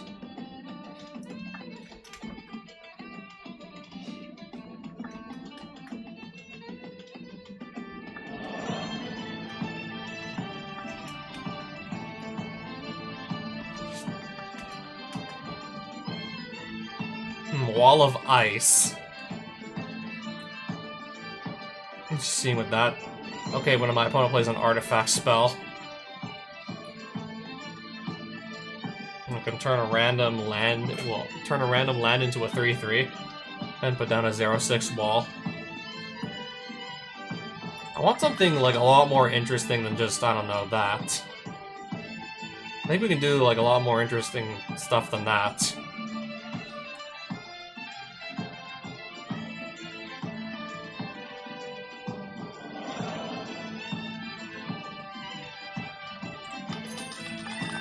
I mean, it flies. This is a 0/7 for just 2 mana. This is a 0/6 for just 2 mana. I'll pick up both of these. I guess I'll look at a few more walls. You have Hexproof. That's a 0/6 for 2 mana.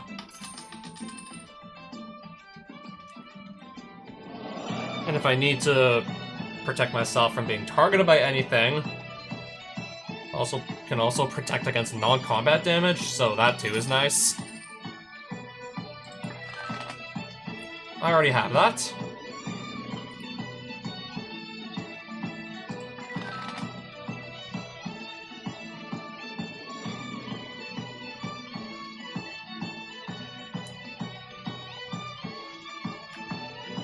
I think for now I've still seen enough walls. That is assuming I want to actually put any of those into my deck right now.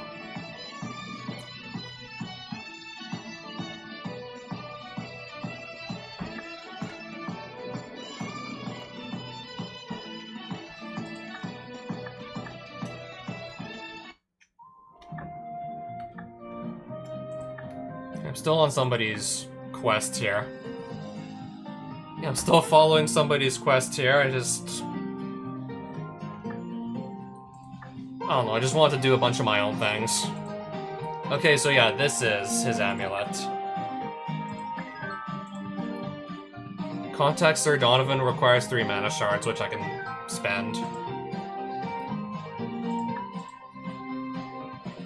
Thought enters your mind in response, not so much words as an urge, you should go to a town. Oh, that's easy. Easy enough. Wiry young elf approaches you the moment you enter town. At least he looks young. It's hard to tell with elves. And then he tells you to... That's Xerxes. He works with Donovan. So what now? Keep working for us? Give me a couple days to track down the boss and bring him up to speed. I'll meet you here again soon. So meanwhile...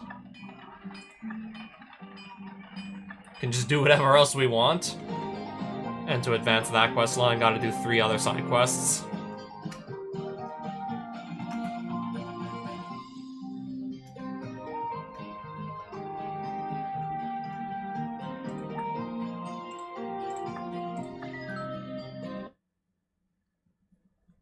Can pretty much do whatever else we want. And yeah, 3 side quests to advance that storyline. Maybe I'll just do a few more quests here and there, putz around a little bit more, and then probably just end stream, call it a night.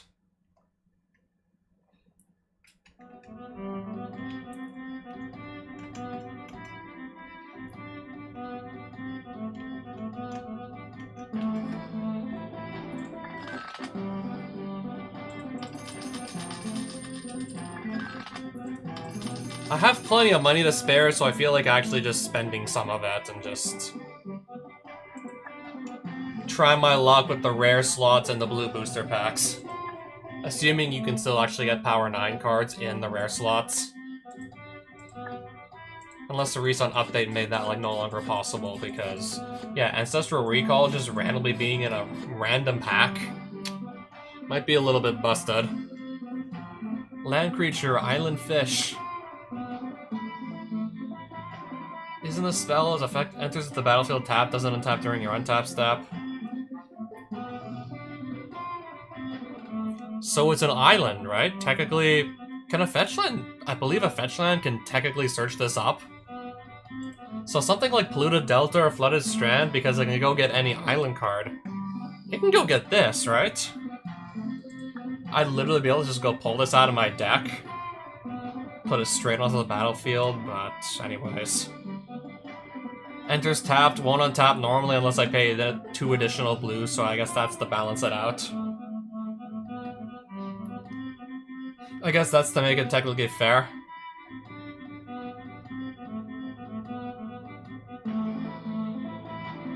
So I guess so that it's reasonably fair still.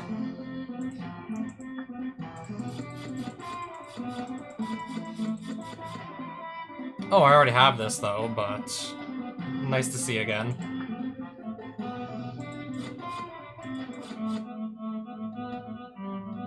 Return target creature to its owner's hand. Target player sacrifices a creature. I can cast both halves of this at once if I want to, if I can actually afford to pay for both halves. I can cast both halves at once if I can pay 5 mana for both.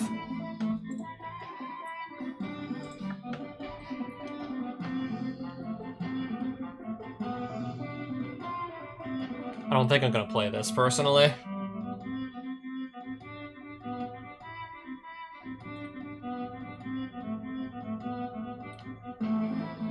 Yeah, I already own this.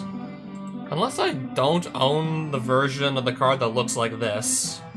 Maybe I'll just keep it because I don't think I yet own the version of the card that looks like that. If I want to be able to just pick and choose.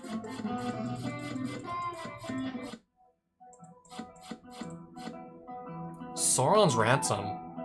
Choose an opponent, they look at the top 4 cards of your library, and separate them into a face-down pile and a face-up pile. Put 1 pile into your hand and the other into your graveyard. The ring tempts you. Oh wait, apparently I already own the card.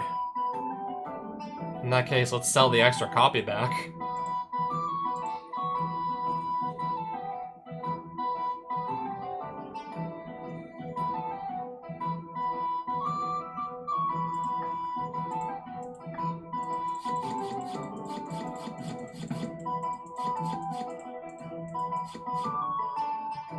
Kate Stewart.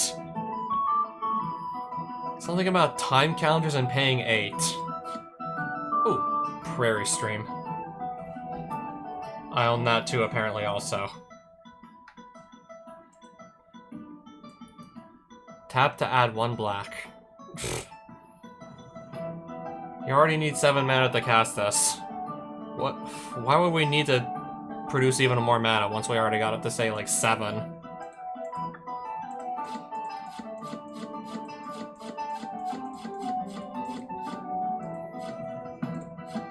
Temple of Deceit. I don't think I need Temple of Deceit. I have plenty of lands to go around as it is already.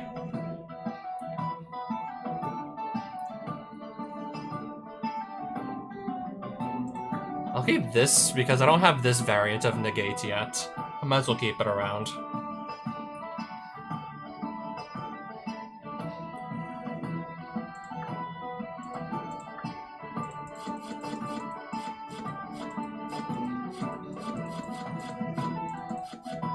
Training Grounds. There's definitely a few decks I could run this in. None of the ones I'm playing currently, but there are definitely some decks I can be really happy about throwing this in. I'll keep the Training Grounds for that reason. Only if you activate only if you control a Time Lord.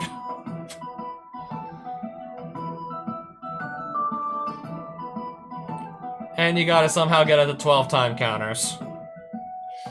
Oh boy. It is a legendary land though, it always comes in untapped. But still, oh boy. Oh, there's the card that I was constantly seeing in... There's the card that I was seeing earlier in German. Yeah, that's like the English version of that German card I saw earlier. Exotic Pets.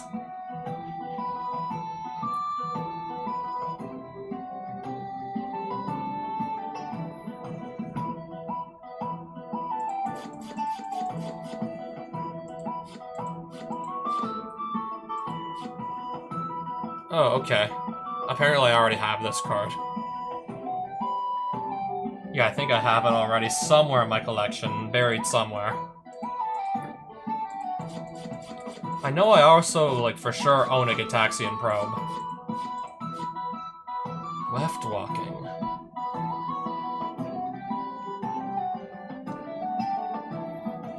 First spell each player casts during each of their turns may be cast without paying its mana cost. I don't know if I want to give my opponent that ability too. Also for 6 mana. I have to cast this for 6? Well, more likely than not I gotta cast that for 6.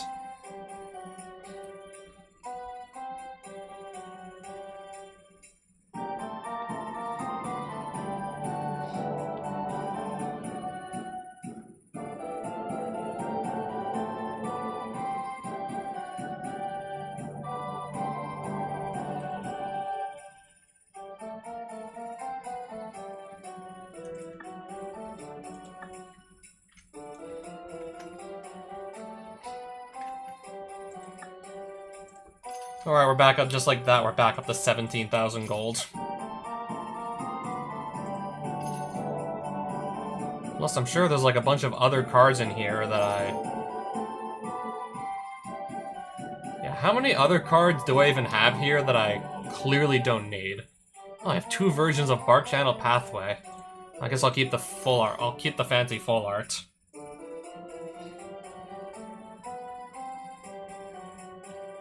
Likewise for Clearwater Pathway, keep the full art.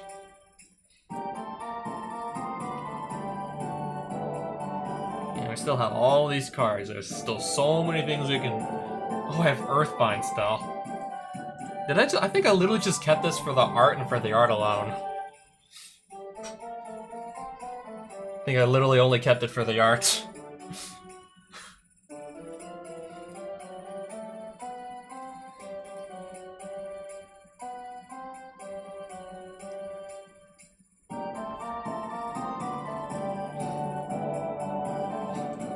I think I can let go of the Flame Blitz. I don't think I'm actually ever gonna play this, let's be real. Or this. I think that... We'll come back to it later.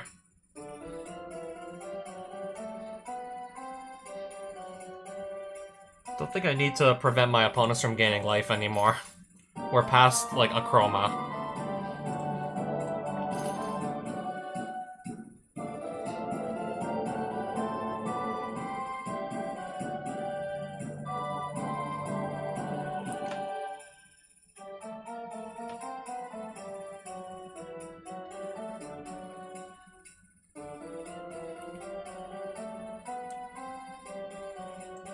Not sure how this got in my collection. I don't think I need it.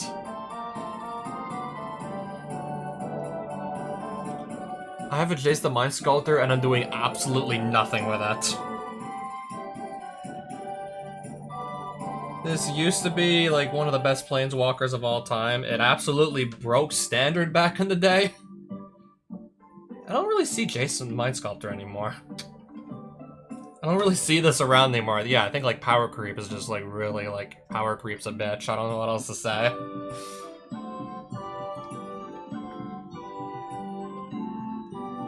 Yeah, this card was like so busted it had to be banned in several formats.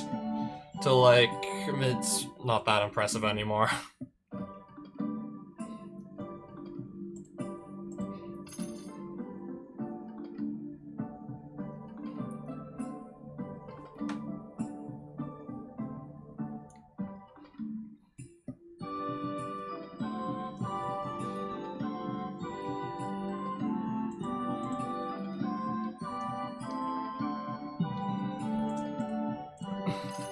I'd rather that be a Yawgmoth's well.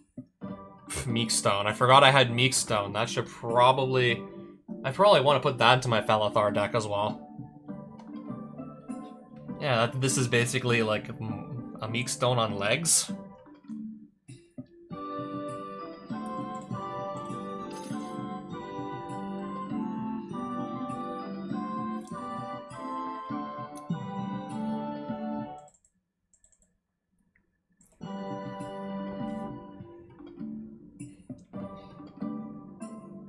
Oroboroid. Yet I don't really have a deck I seriously want to play this in. Ideally something that can just put like +1/+1 counters on creatures.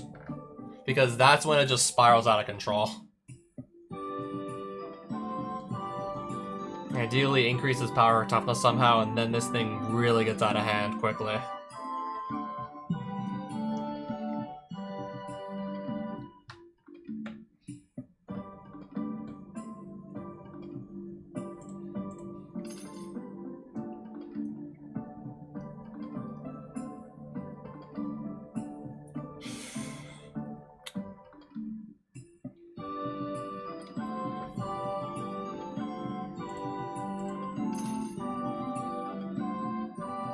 The Reaper, King No More. That's another, like, yeah, that's another commander that has, like, quite a bit of potential.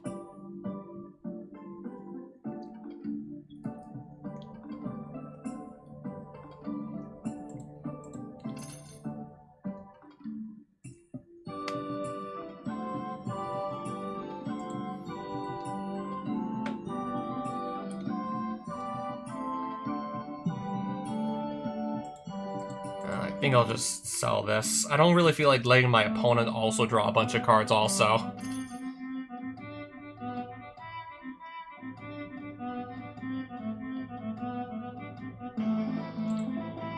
I don't think I need this really that badly either at this point. I should put this into my Felithar deck as well. That's +0/+6 equipped creature gets, right? Yes, because if so, that should probably also go into my Felithar deck.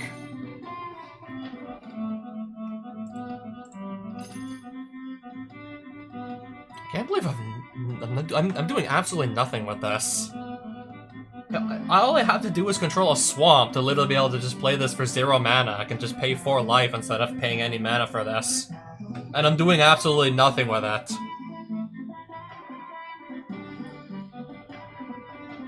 I don't even remember when I picked this up, but I've never used it. And it is a very, very playable piece of removal.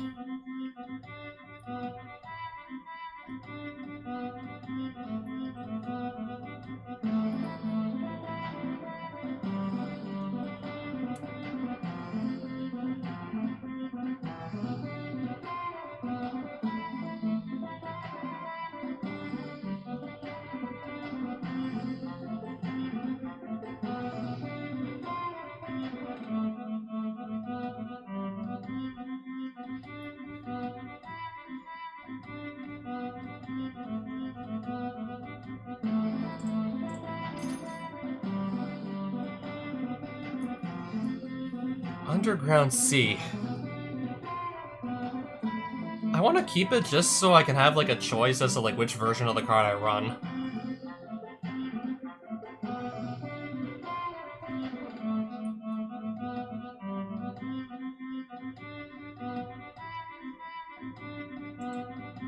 I don't think I'm gonna find a use for this personally. I'm thinking I can always just come back to it later, but I really don't think I'll find a use for it.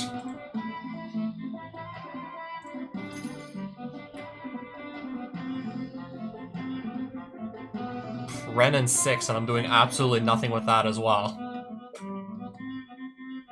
I just know these cards are like good in certain formats, and I'm like, oh, that's expensive in real life, I should probably pick it up. Or keep it. And I've done absolutely nothing with it. Renin 6 is just sitting there collecting dust.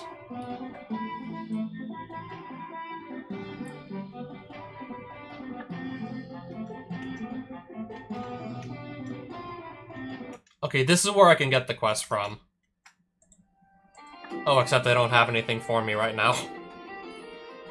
This is where I would go accept the quest if they had one.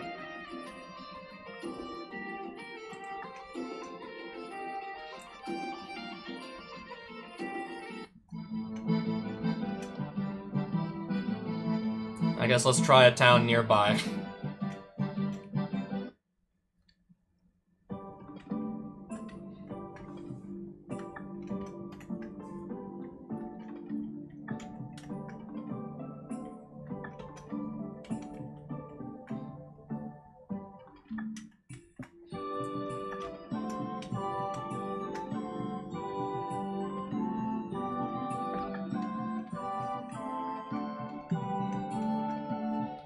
Man climbs down from a packed wagon, you look like a capable individual.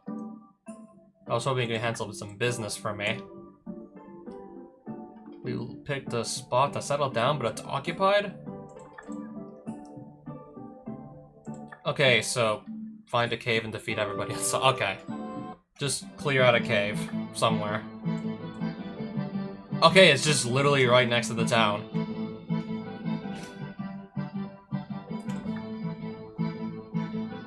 Now, how long has it been since I last updated this deck? How many more cool cards have come into my collection since?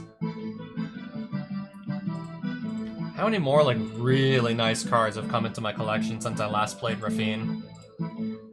I kinda want to try and update the deck now with...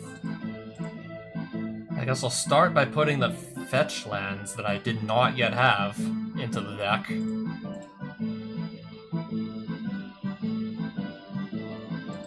Mox Pearl, Mox Sapphire, Mox Jet. Might as well put those in too.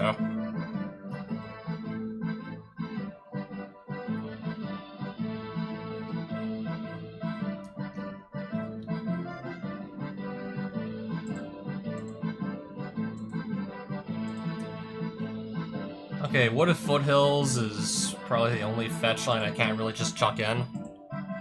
So we'll have to take, like, what, 6 lands out?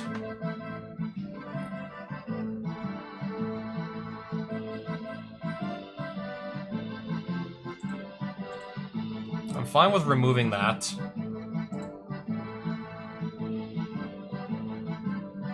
I think even that, too, I guess, can go.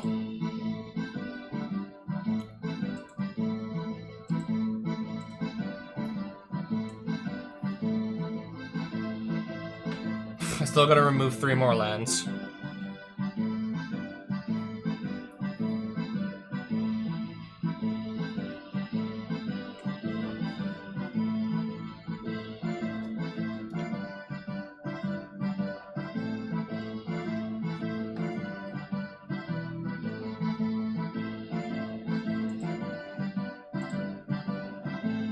2 more now.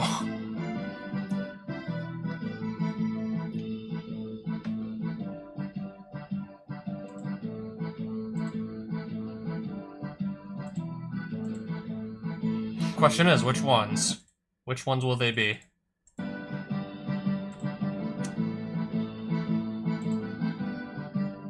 I mean, these are all like really, yeah, these are all like really good cards.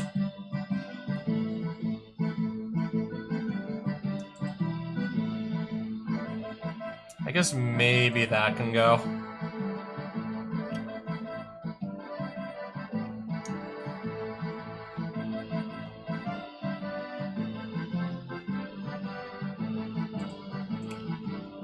Yeah, it's honestly tough at that point.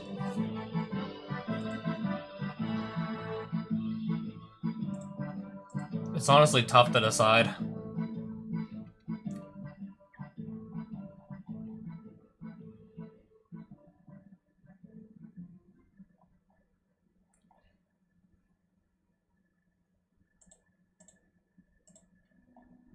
Yeah, honestly at that point, tough picks.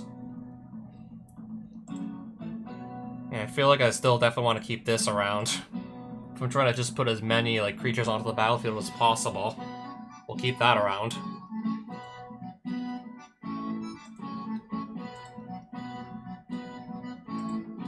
Oh, I was not running... I guess I'll run Brainstorm now. I wasn't running it yet. Yeah, if I need to, I guess, rip cards out of my opponent's hand, Duress. If I even need to do that badly. Force Spike, was I not running Force Spike? I want to try this again.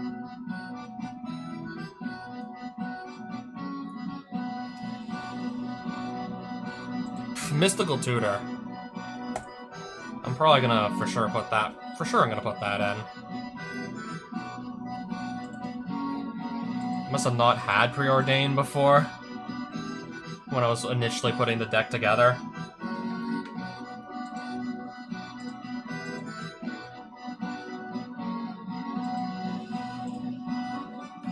Let's only bother keeping one of those Soul Wardens. Anything in here? I already run Animate Dead, okay. Whenever you discard a card, you may exile that card from your graveyard. If you do, you may play that card this turn.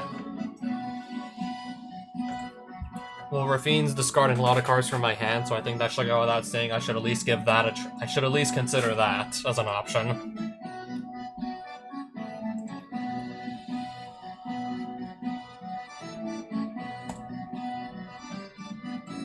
I definitely want to play this. It only costs 2 mana, and like I'm just able to draw an extra card every single turn. Maybe I lose a bit of life here and there, but I'm not gonna say no to that kind of card advantage.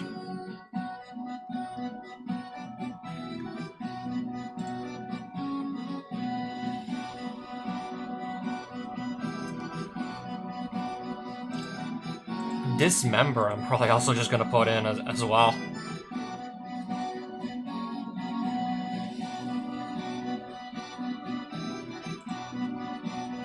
Okay, that'll make my Rafine even harder to target. Also, this is tricky to block, and it's got lifelink, and it's got 3 toughness for 2 mana. Let's give this a try also. Oof, into Turok. 2 mana to just randomly make my opponent discard 2 cards. I'm not gonna say no to that either.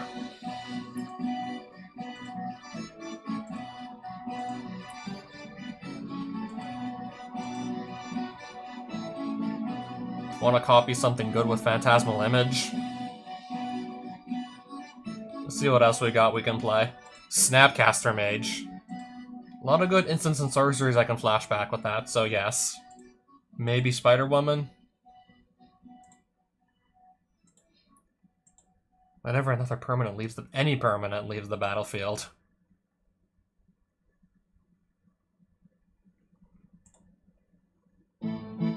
I was thinking about it. But I'm already gonna have, like, Wan Shi Tong. There's just so many good cards I'm just throwing into my deck here. And I also want to try out the Abhorrent Oculus. Maybe that too. Definitely think I want to play, yeah, we got a 3-1 that's tough to block for 3. Plus it has flash, plus, yeah, it also has, like, a bounce effect staple to it.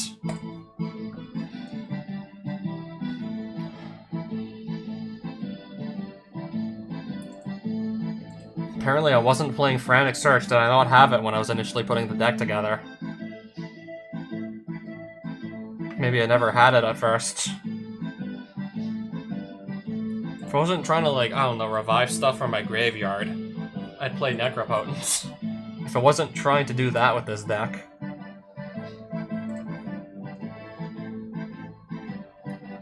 That's a way to get both cards into my hand and graveyard.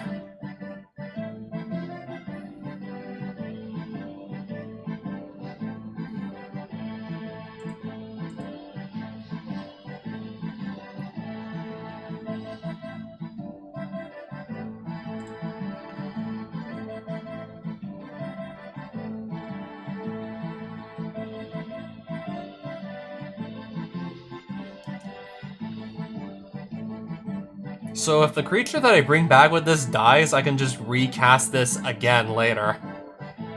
4 mana is a bit steep for my, like, Reanimator spell, but I don't know. I guess unless something better comes along, I'd consider it.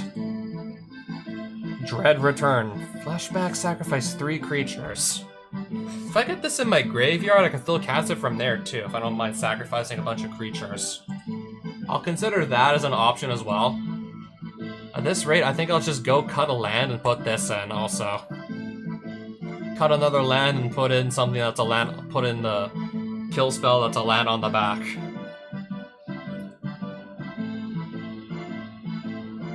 I think I'll cut 2 lands at this point. Witch Enchanter.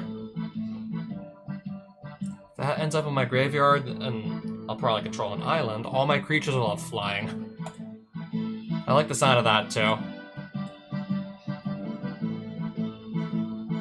Lorien Reveal, we have this too, we can also just throw in there.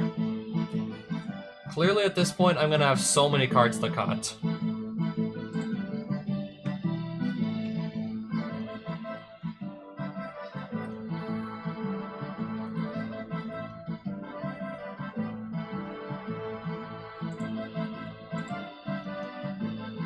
So I think I'll actually put Deceit back in as well. I can return something to its owner's hand, or look at my opponent's hand and just rip a card out of it and force them to discard it. Or do both if I actually just hardcast this for 6 and just pay double blue and double black. But there's also just, I don't know, casting this, evoking it, it dying, and then I can just revive it with something like Animate Dead.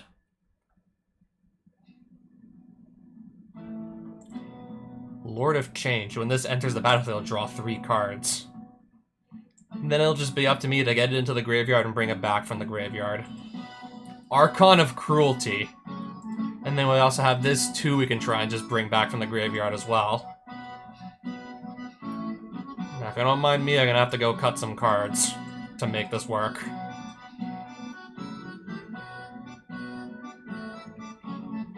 Oh, I'm gonna have to just trim a lot here.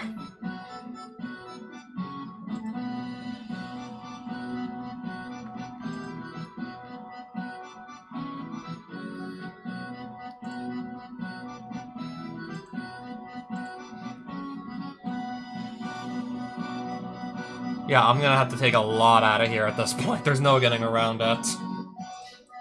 So many cards are gonna have to go now, it's not even funny.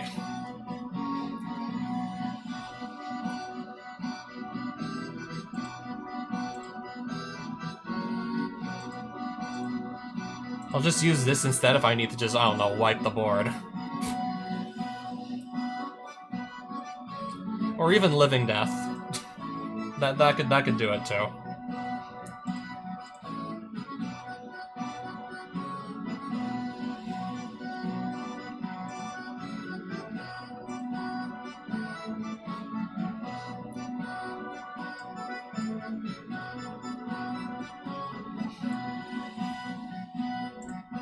Maybe I don't have enough room for that. I already have 1, 2, 3, 4, really good targets for my reanimator spells.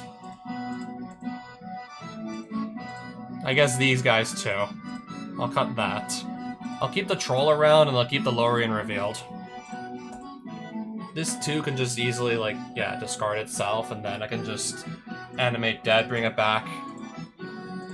Yeah, this can just, yeah, put itself in the graveyard easily.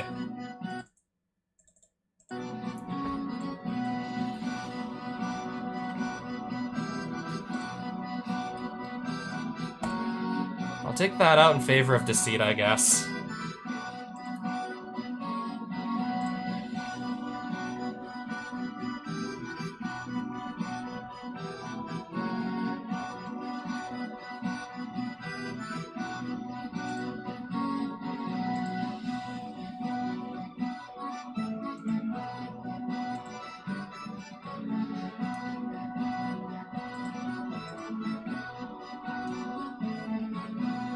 How many creatures do I currently have?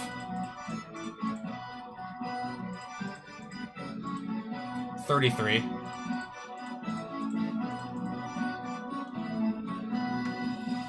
I feel like I definitely want to keep at least 30 creatures in here. Yeah, what if I don't have anything I really that badly want to just ephemerate?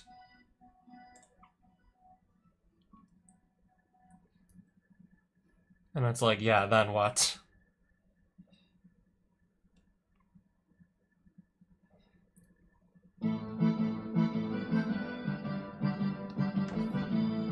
Still gonna take like 14 cards out of here. I'll sideline this. I guess keep that for a, yeah, matchup where my opponent wants to draw a bunch of cards and then really just punish them for doing so.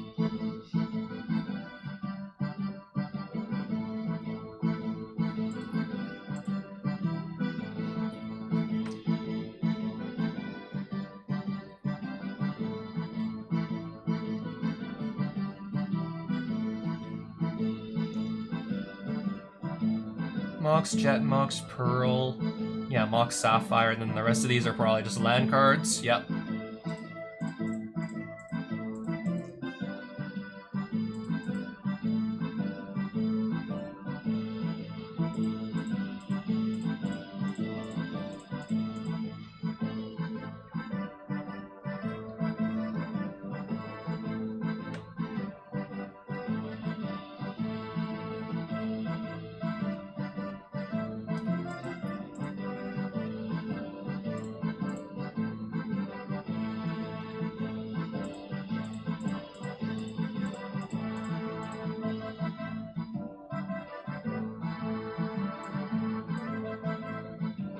I think this might still be enough mana. In case it isn't, I guess I'll just put like one like land card back in. Yeah, from here I still gotta like cut 11 more cards.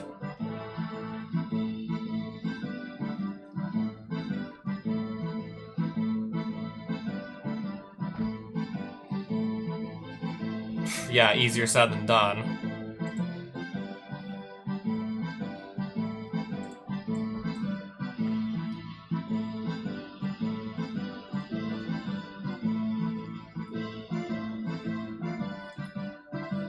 Much easier said than done. They're, like, these are all really good cards.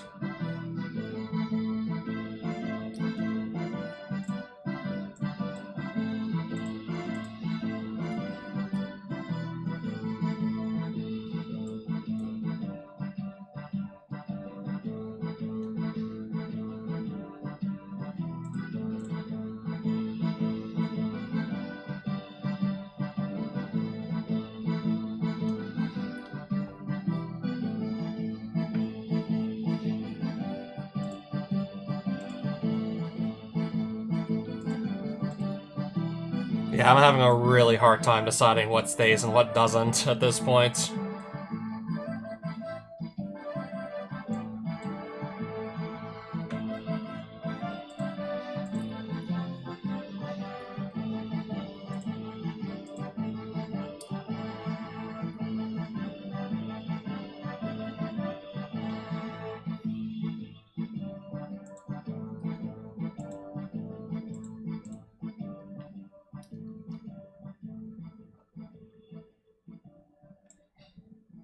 Still have to take 7 cards out of here. How many creatures do I have left over? 29. I think I still want to put 1 back.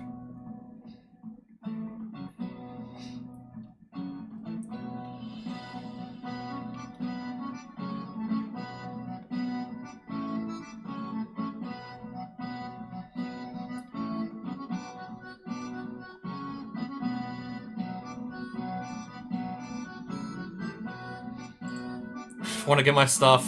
I don't think I need to get my stuff Swamp Walk. If I can already give it flying.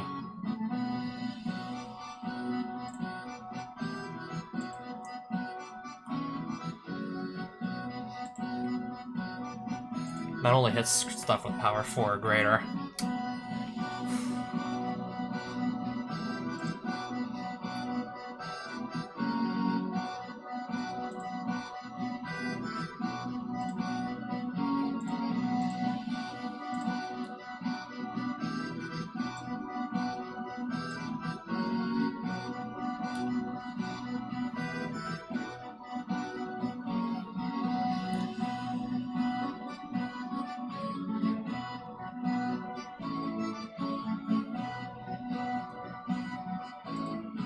Is this maybe cuttable?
Okay, now I gotta just take 4 more cards out.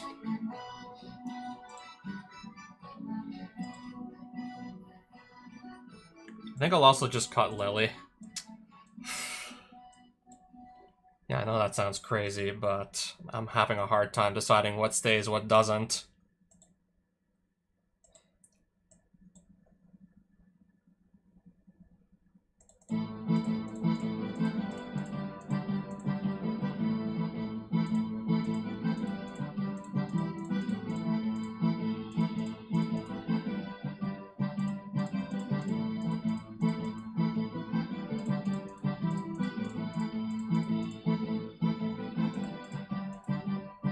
I'm down to 28 creatures.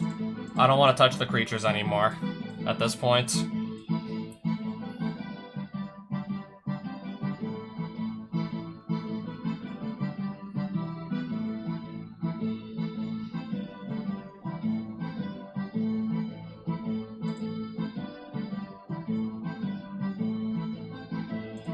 Yeah, if I have no creature to put a Sheltered by Ghosts onto, then it's kind of just stuck in my hand. That's what I'm thinking. It can get stuck in my hand, potentially. And I have another way to gain life here, and I have another way to gain life here.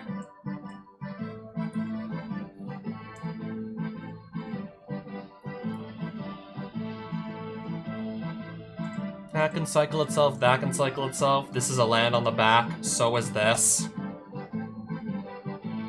And then we have 33 plus the Moxen.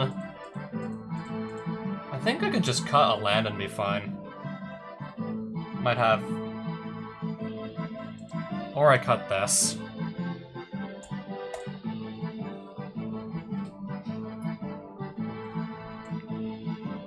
Yeah, it was not easy to just get that back down to 99.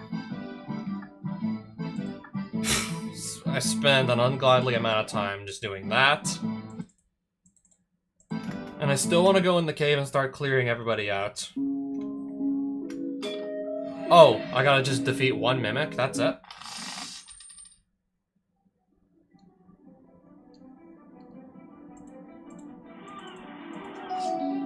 So yeah, that should be easy.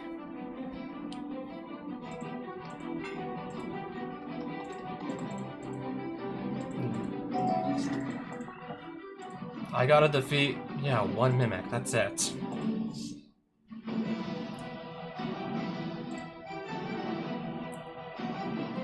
I'm like, yeah, what do we not need? Closest to top, I want to do Flooded Strand. Underground Sea, Raffine, turn 2. Pass.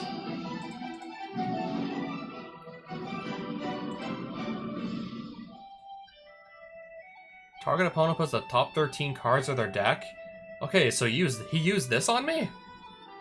If an opponent searched their library, you can just pay 0 instead of 3 and 2 blue, and then make the opponent mill 13 cards. Oh, my creatures, now all my creatures will have flying. I didn't even ask for them to start flying, they just, now they all fly. Everything I play now is gonna just be flying by default. Nice. Tundra.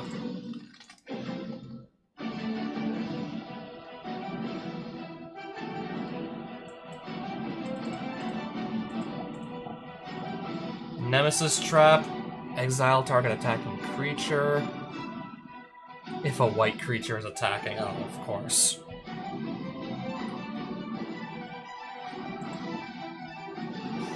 Yep. Exile Raffine.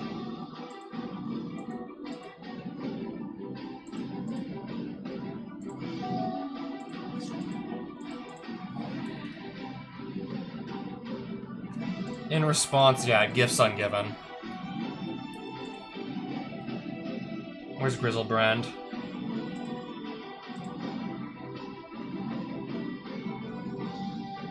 Lord of Change. Let's just put like 4 of my biggest, baddest creatures. Well, 2 of them are gonna hit the graveyard. 2 of them are gonna get in my hand. 4 of the biggest, baddest creatures in my deck. And then just reanimate 1. Or even maybe... I need to have more creatures on board to justify Dread Return. Archon of Cruelty. So let's see who's in my graveyard. Grizzlebrand and Lord of Change, wow.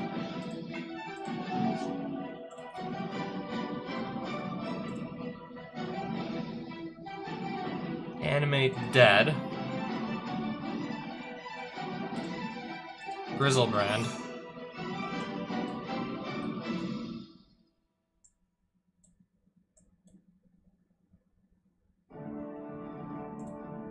Oh, I can cast this. 1. Okay, I'm just gonna make sure I don't exile Wonder. I want to keep that where it is. Yeah, that I want to actually have stay in my graveyard. Alright, so Grizzlebrand and Boron Oculus. And probably gonna win the game off of that alone. That by itself is probably gonna win me the game. Oh, okay. There's now a copy of Grizzlebrand.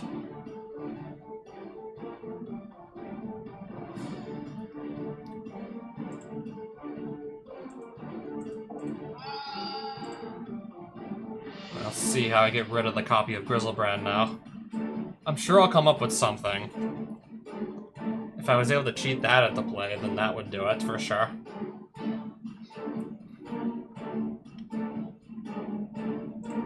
Oh, I can draw 7 cards. Probably find something. Well, what did I tell ya?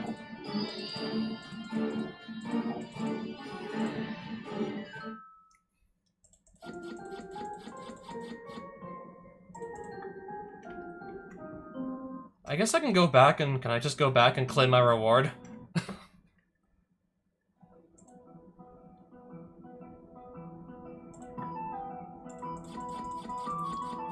Ooh, I got a pack rat. Among some other random cards.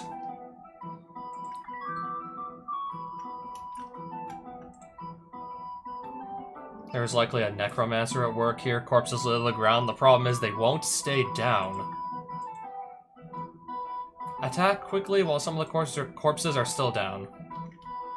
I'll do one more of these quests. Defeat at least 3 undead in defensive. Okay. There should be some undead guys just outside this town. And then just go and beat them up.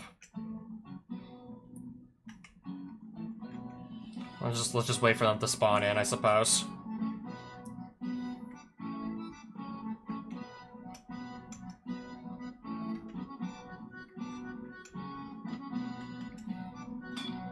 Is he one? Dark Knight, does this count towards the quest?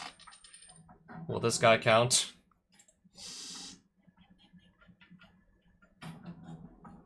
I'll try this hand.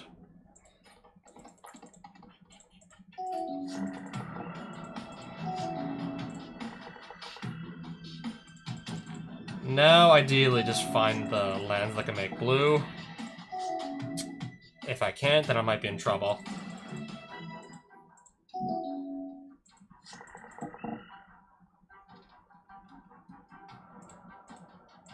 Let me just remove that before it starts to become a problem. Well, okay, now I can just get, like, 2 cards a turn instead of 1. Okay, it was not kicked. Island! Alright. That's pretty much what I needed to really get myself going. Island. Just what I needed.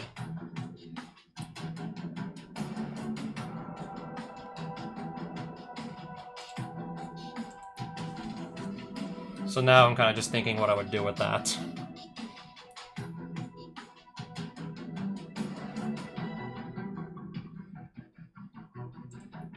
Preordain and see what I find.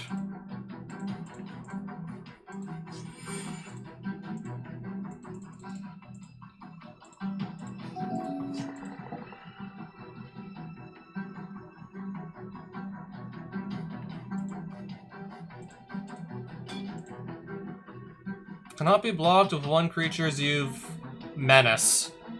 I can't block it at all. You may sacrifice another creature. When you do, destroy target creature an opponent controls. Okay.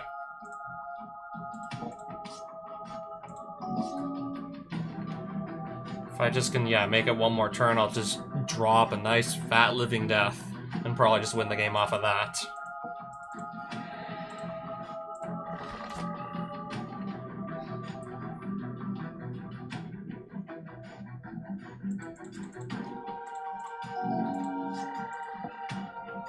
I should, yeah, definitely make it 1 more turn at least. Dread Rider. Intuition. Let's just start setting up my graveyard.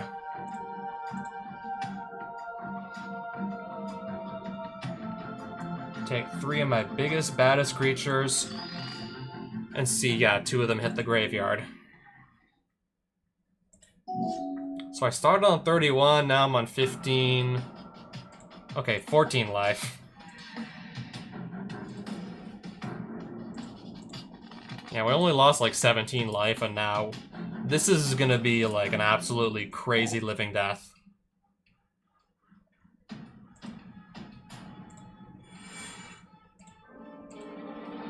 Gain control of... I'll just take Foulmire Knight. That's gonna be an absolutely brutal living death for the opponent to have to deal with. And now I got all that on my field.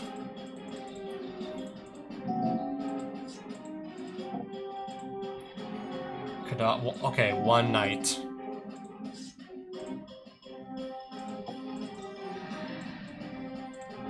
I believe I can just attack with everybody and probably just win on the spot.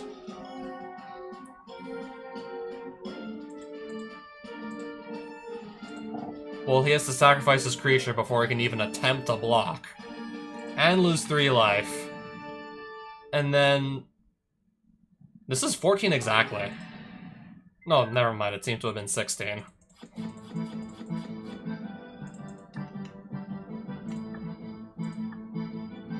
It doesn't tell me, like, how many undead I have defeated yet. I mean, I'm guessing that Knight counted, so that's 1 technically so far. And this is a Geist Mage, so I don't think that counts.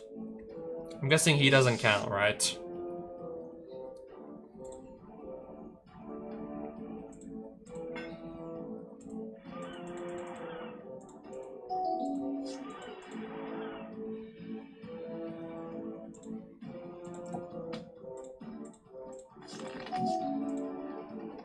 Play this on the second turn and just pass it on back.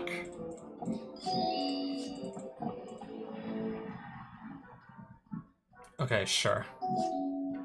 Make one of his spells cost a little bit less mana to cast. That is fine.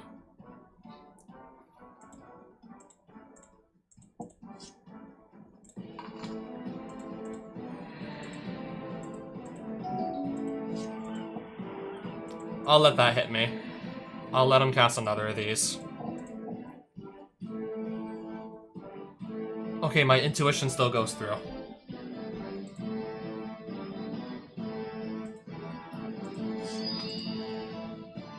Agent of Treachery, Archon of Cruelty, and Grizzlebrand. 2 of which will hit the graveyard, one's going into my hand.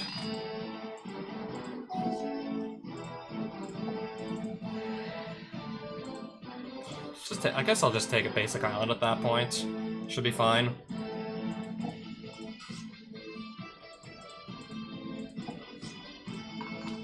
Yeah, now Grizzlebrand's in the graveyard too. Now, do I ideally find something that just lets me cheat those cards into play?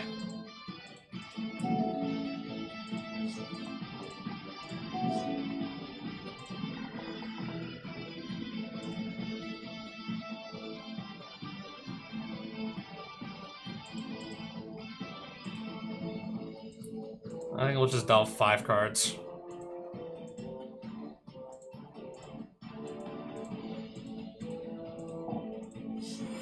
Necromancy. Okay, there we go. I think I'll do the Archon of Cruelty. Make him sacrifice immediately.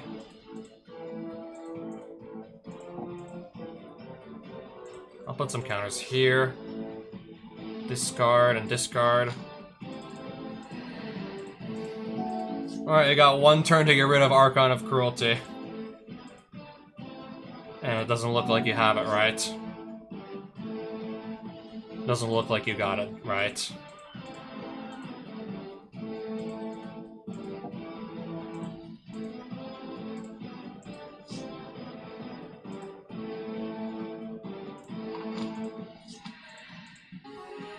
Yep.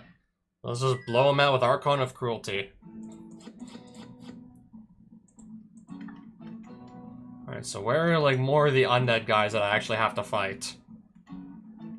Does this dude count? This little ghost, does he count? Looks like he qualifies for an undead. So let's fight him also. We're gonna keep that hand also. Apparently he's not.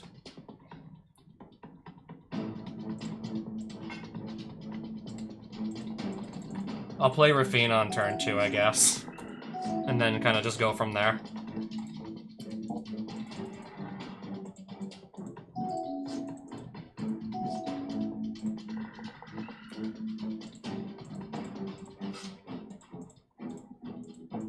We'll discard this, and then we'll just look for something that can just revive it. As soon as, yeah, Lord of Change hits the field, I'll just draw 3. Okay, swamp. Okay, that means I'm physically incapable of blocking it. Granted, that should be fine. I don't think I have any instants that revive, though. Instants or sorceries, except for maybe Dread Return.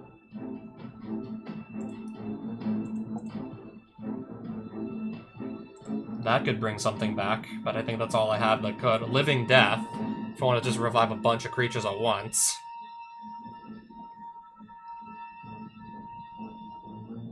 I'll take a Dread Return, believe it or not.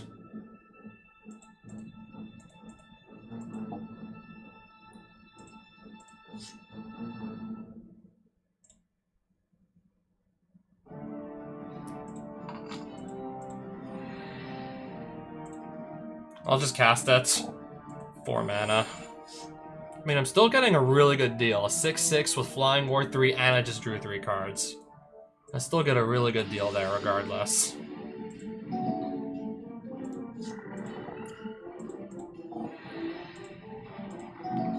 I probably just win by just literally hitting him in the face with a Lord of Change. Just by slapping him in the face with that, I probably win.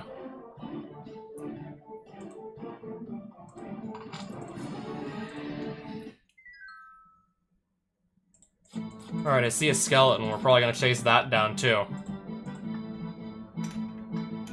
Let's chase down the skeleton, and I think that should be just about all I need to do to fulfill the quest requirements. Yeah, this should be easy. Unless I fail to draw any sources of blue mana.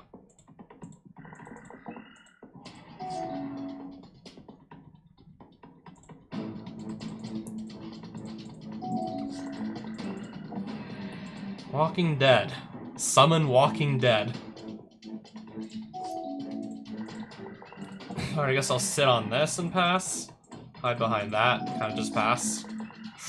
Death Baron. Oh boy. Yeah, safe to say I should be getting rid of this thing immediately.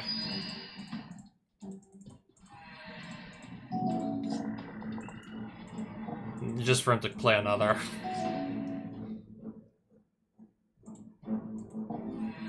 Demonic Tutor into a fetch land. At this point, I am just desperate.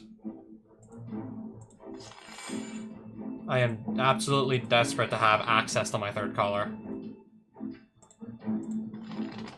I'm gonna use up a perfectly good Demonic Tutor to get there.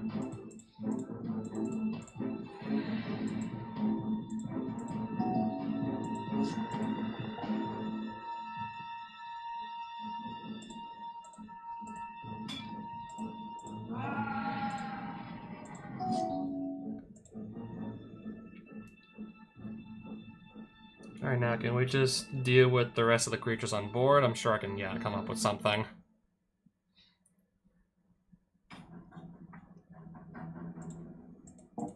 Lingering Souls.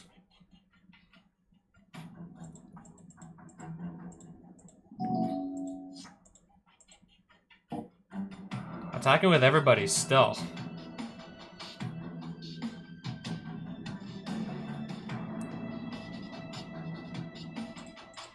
I'll go to 5.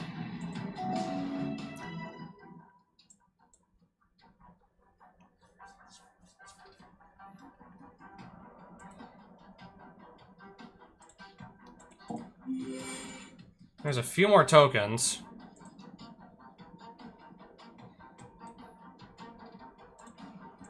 Ember of Bones.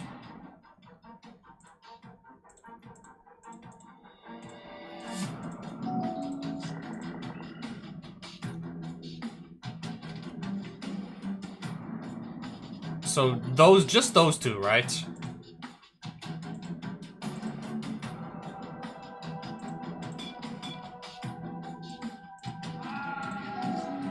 I don't know how I managed to get all the way down to 2 life, but we did in fact get all the way down to 2.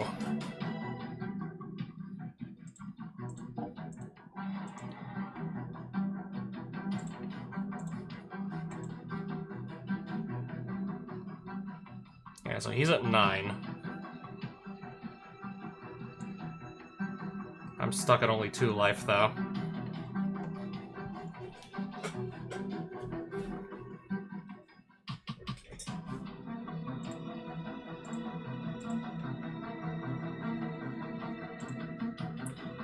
Can I find anything? Just this attacks. Oh, I have to pay life to use that. I gotta pay life for this.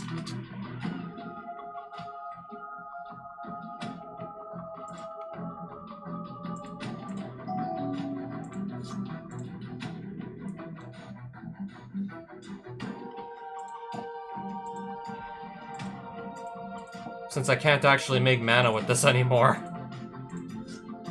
I can no longer pay life, so yeah.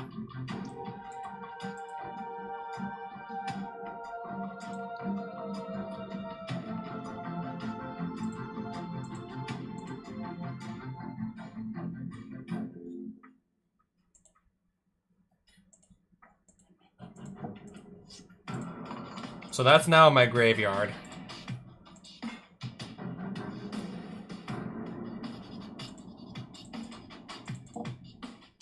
Okay, we can go grab anything. Nice.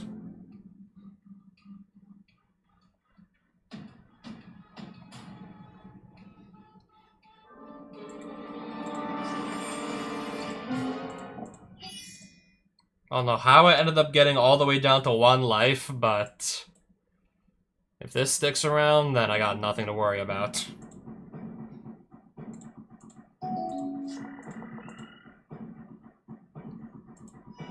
Especially since, yeah, he seems to have, like, run out of cards entirely. Archfiend of Ifnir.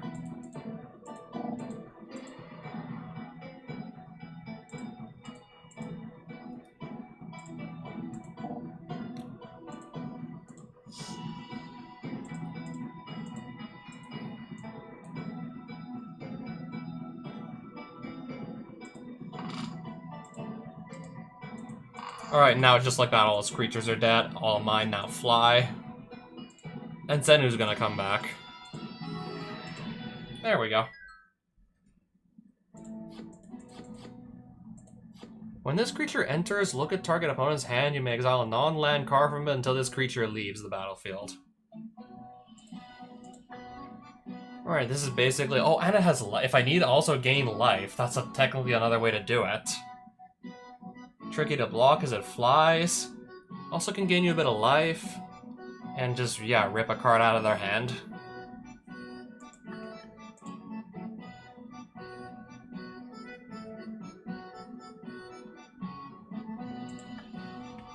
I gotta go back to town, don't I? Let me just do that, claim my reward, and then, yeah, that'll be it for tonight.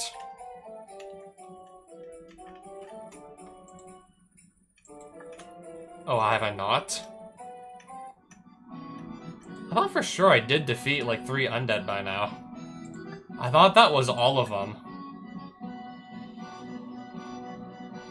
Defeat a necromancer threatening Siren's Port. Find a necromancer now, you're telling me. I don't know if that guy... Don't think that guy looks like one? This big guy, is he a necromancer? This big guy right here.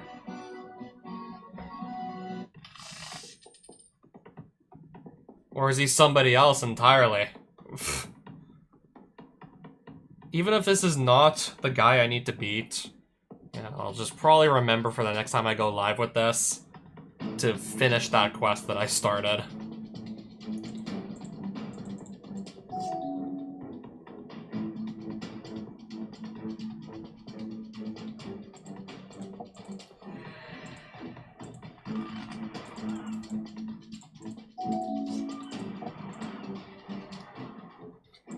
Okay, I guess he's playing Illusions.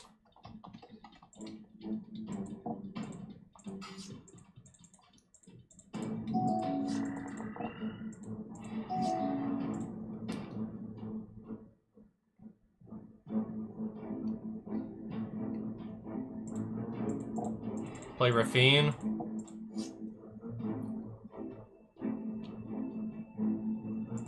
I guess that'll just go. Another Krovikan Mist. Well, I can just get everything off the field, even if only temporary, with, yeah, Parallax Wave here.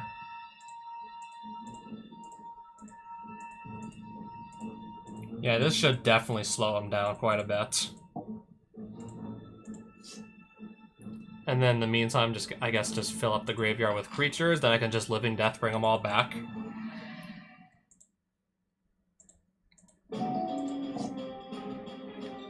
All creatures get -2/-2 until end of turn. Sure.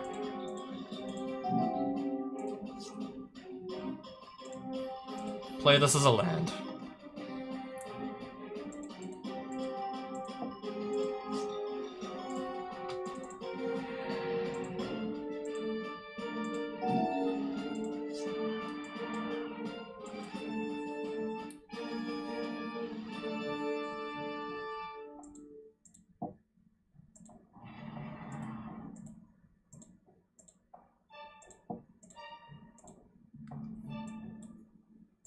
And then also during his end step, I'm gonna do a Gifts Ungiven. Just gonna put more of my biggest, baddest creatures into my 2 into my hand, 2 into my graveyard, and my opponent's gonna choose. But anyways, it's not really gonna feel like much of a choice the way I'm setting this up. I'm not really gonna give them a choice now, am I?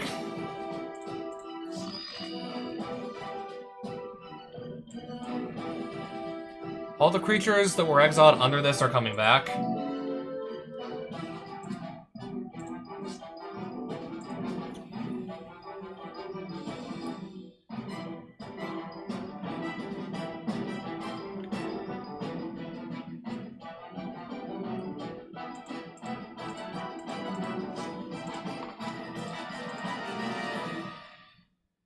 And now, Living Death. Command Zone Raffine. So, draw a card. Draw 3 cards. Opponent loses 3 life, discards a card, then I draw a card, gain 3 life.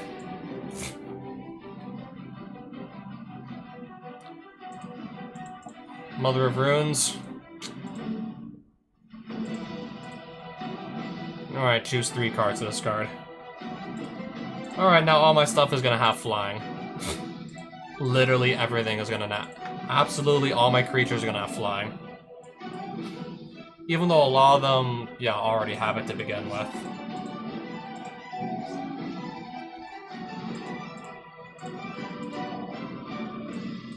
This is gonna kill him before any of the other creatures can even do damage to him. I'm just gonna kill him with the Archon's attack trigger.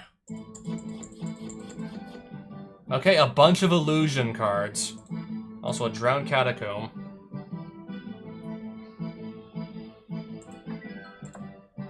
Siren's Portal has successfully been defended. Oh, so that was like that was the guy I needed to defeat. Okay, just 500 gold. And extra and +2 reputation, that is fine.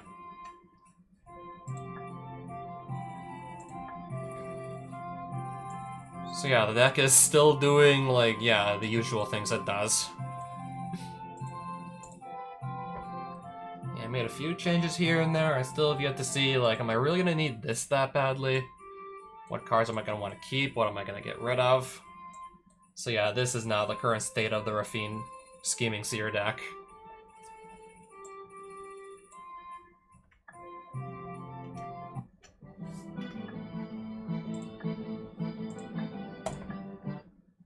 Until next time.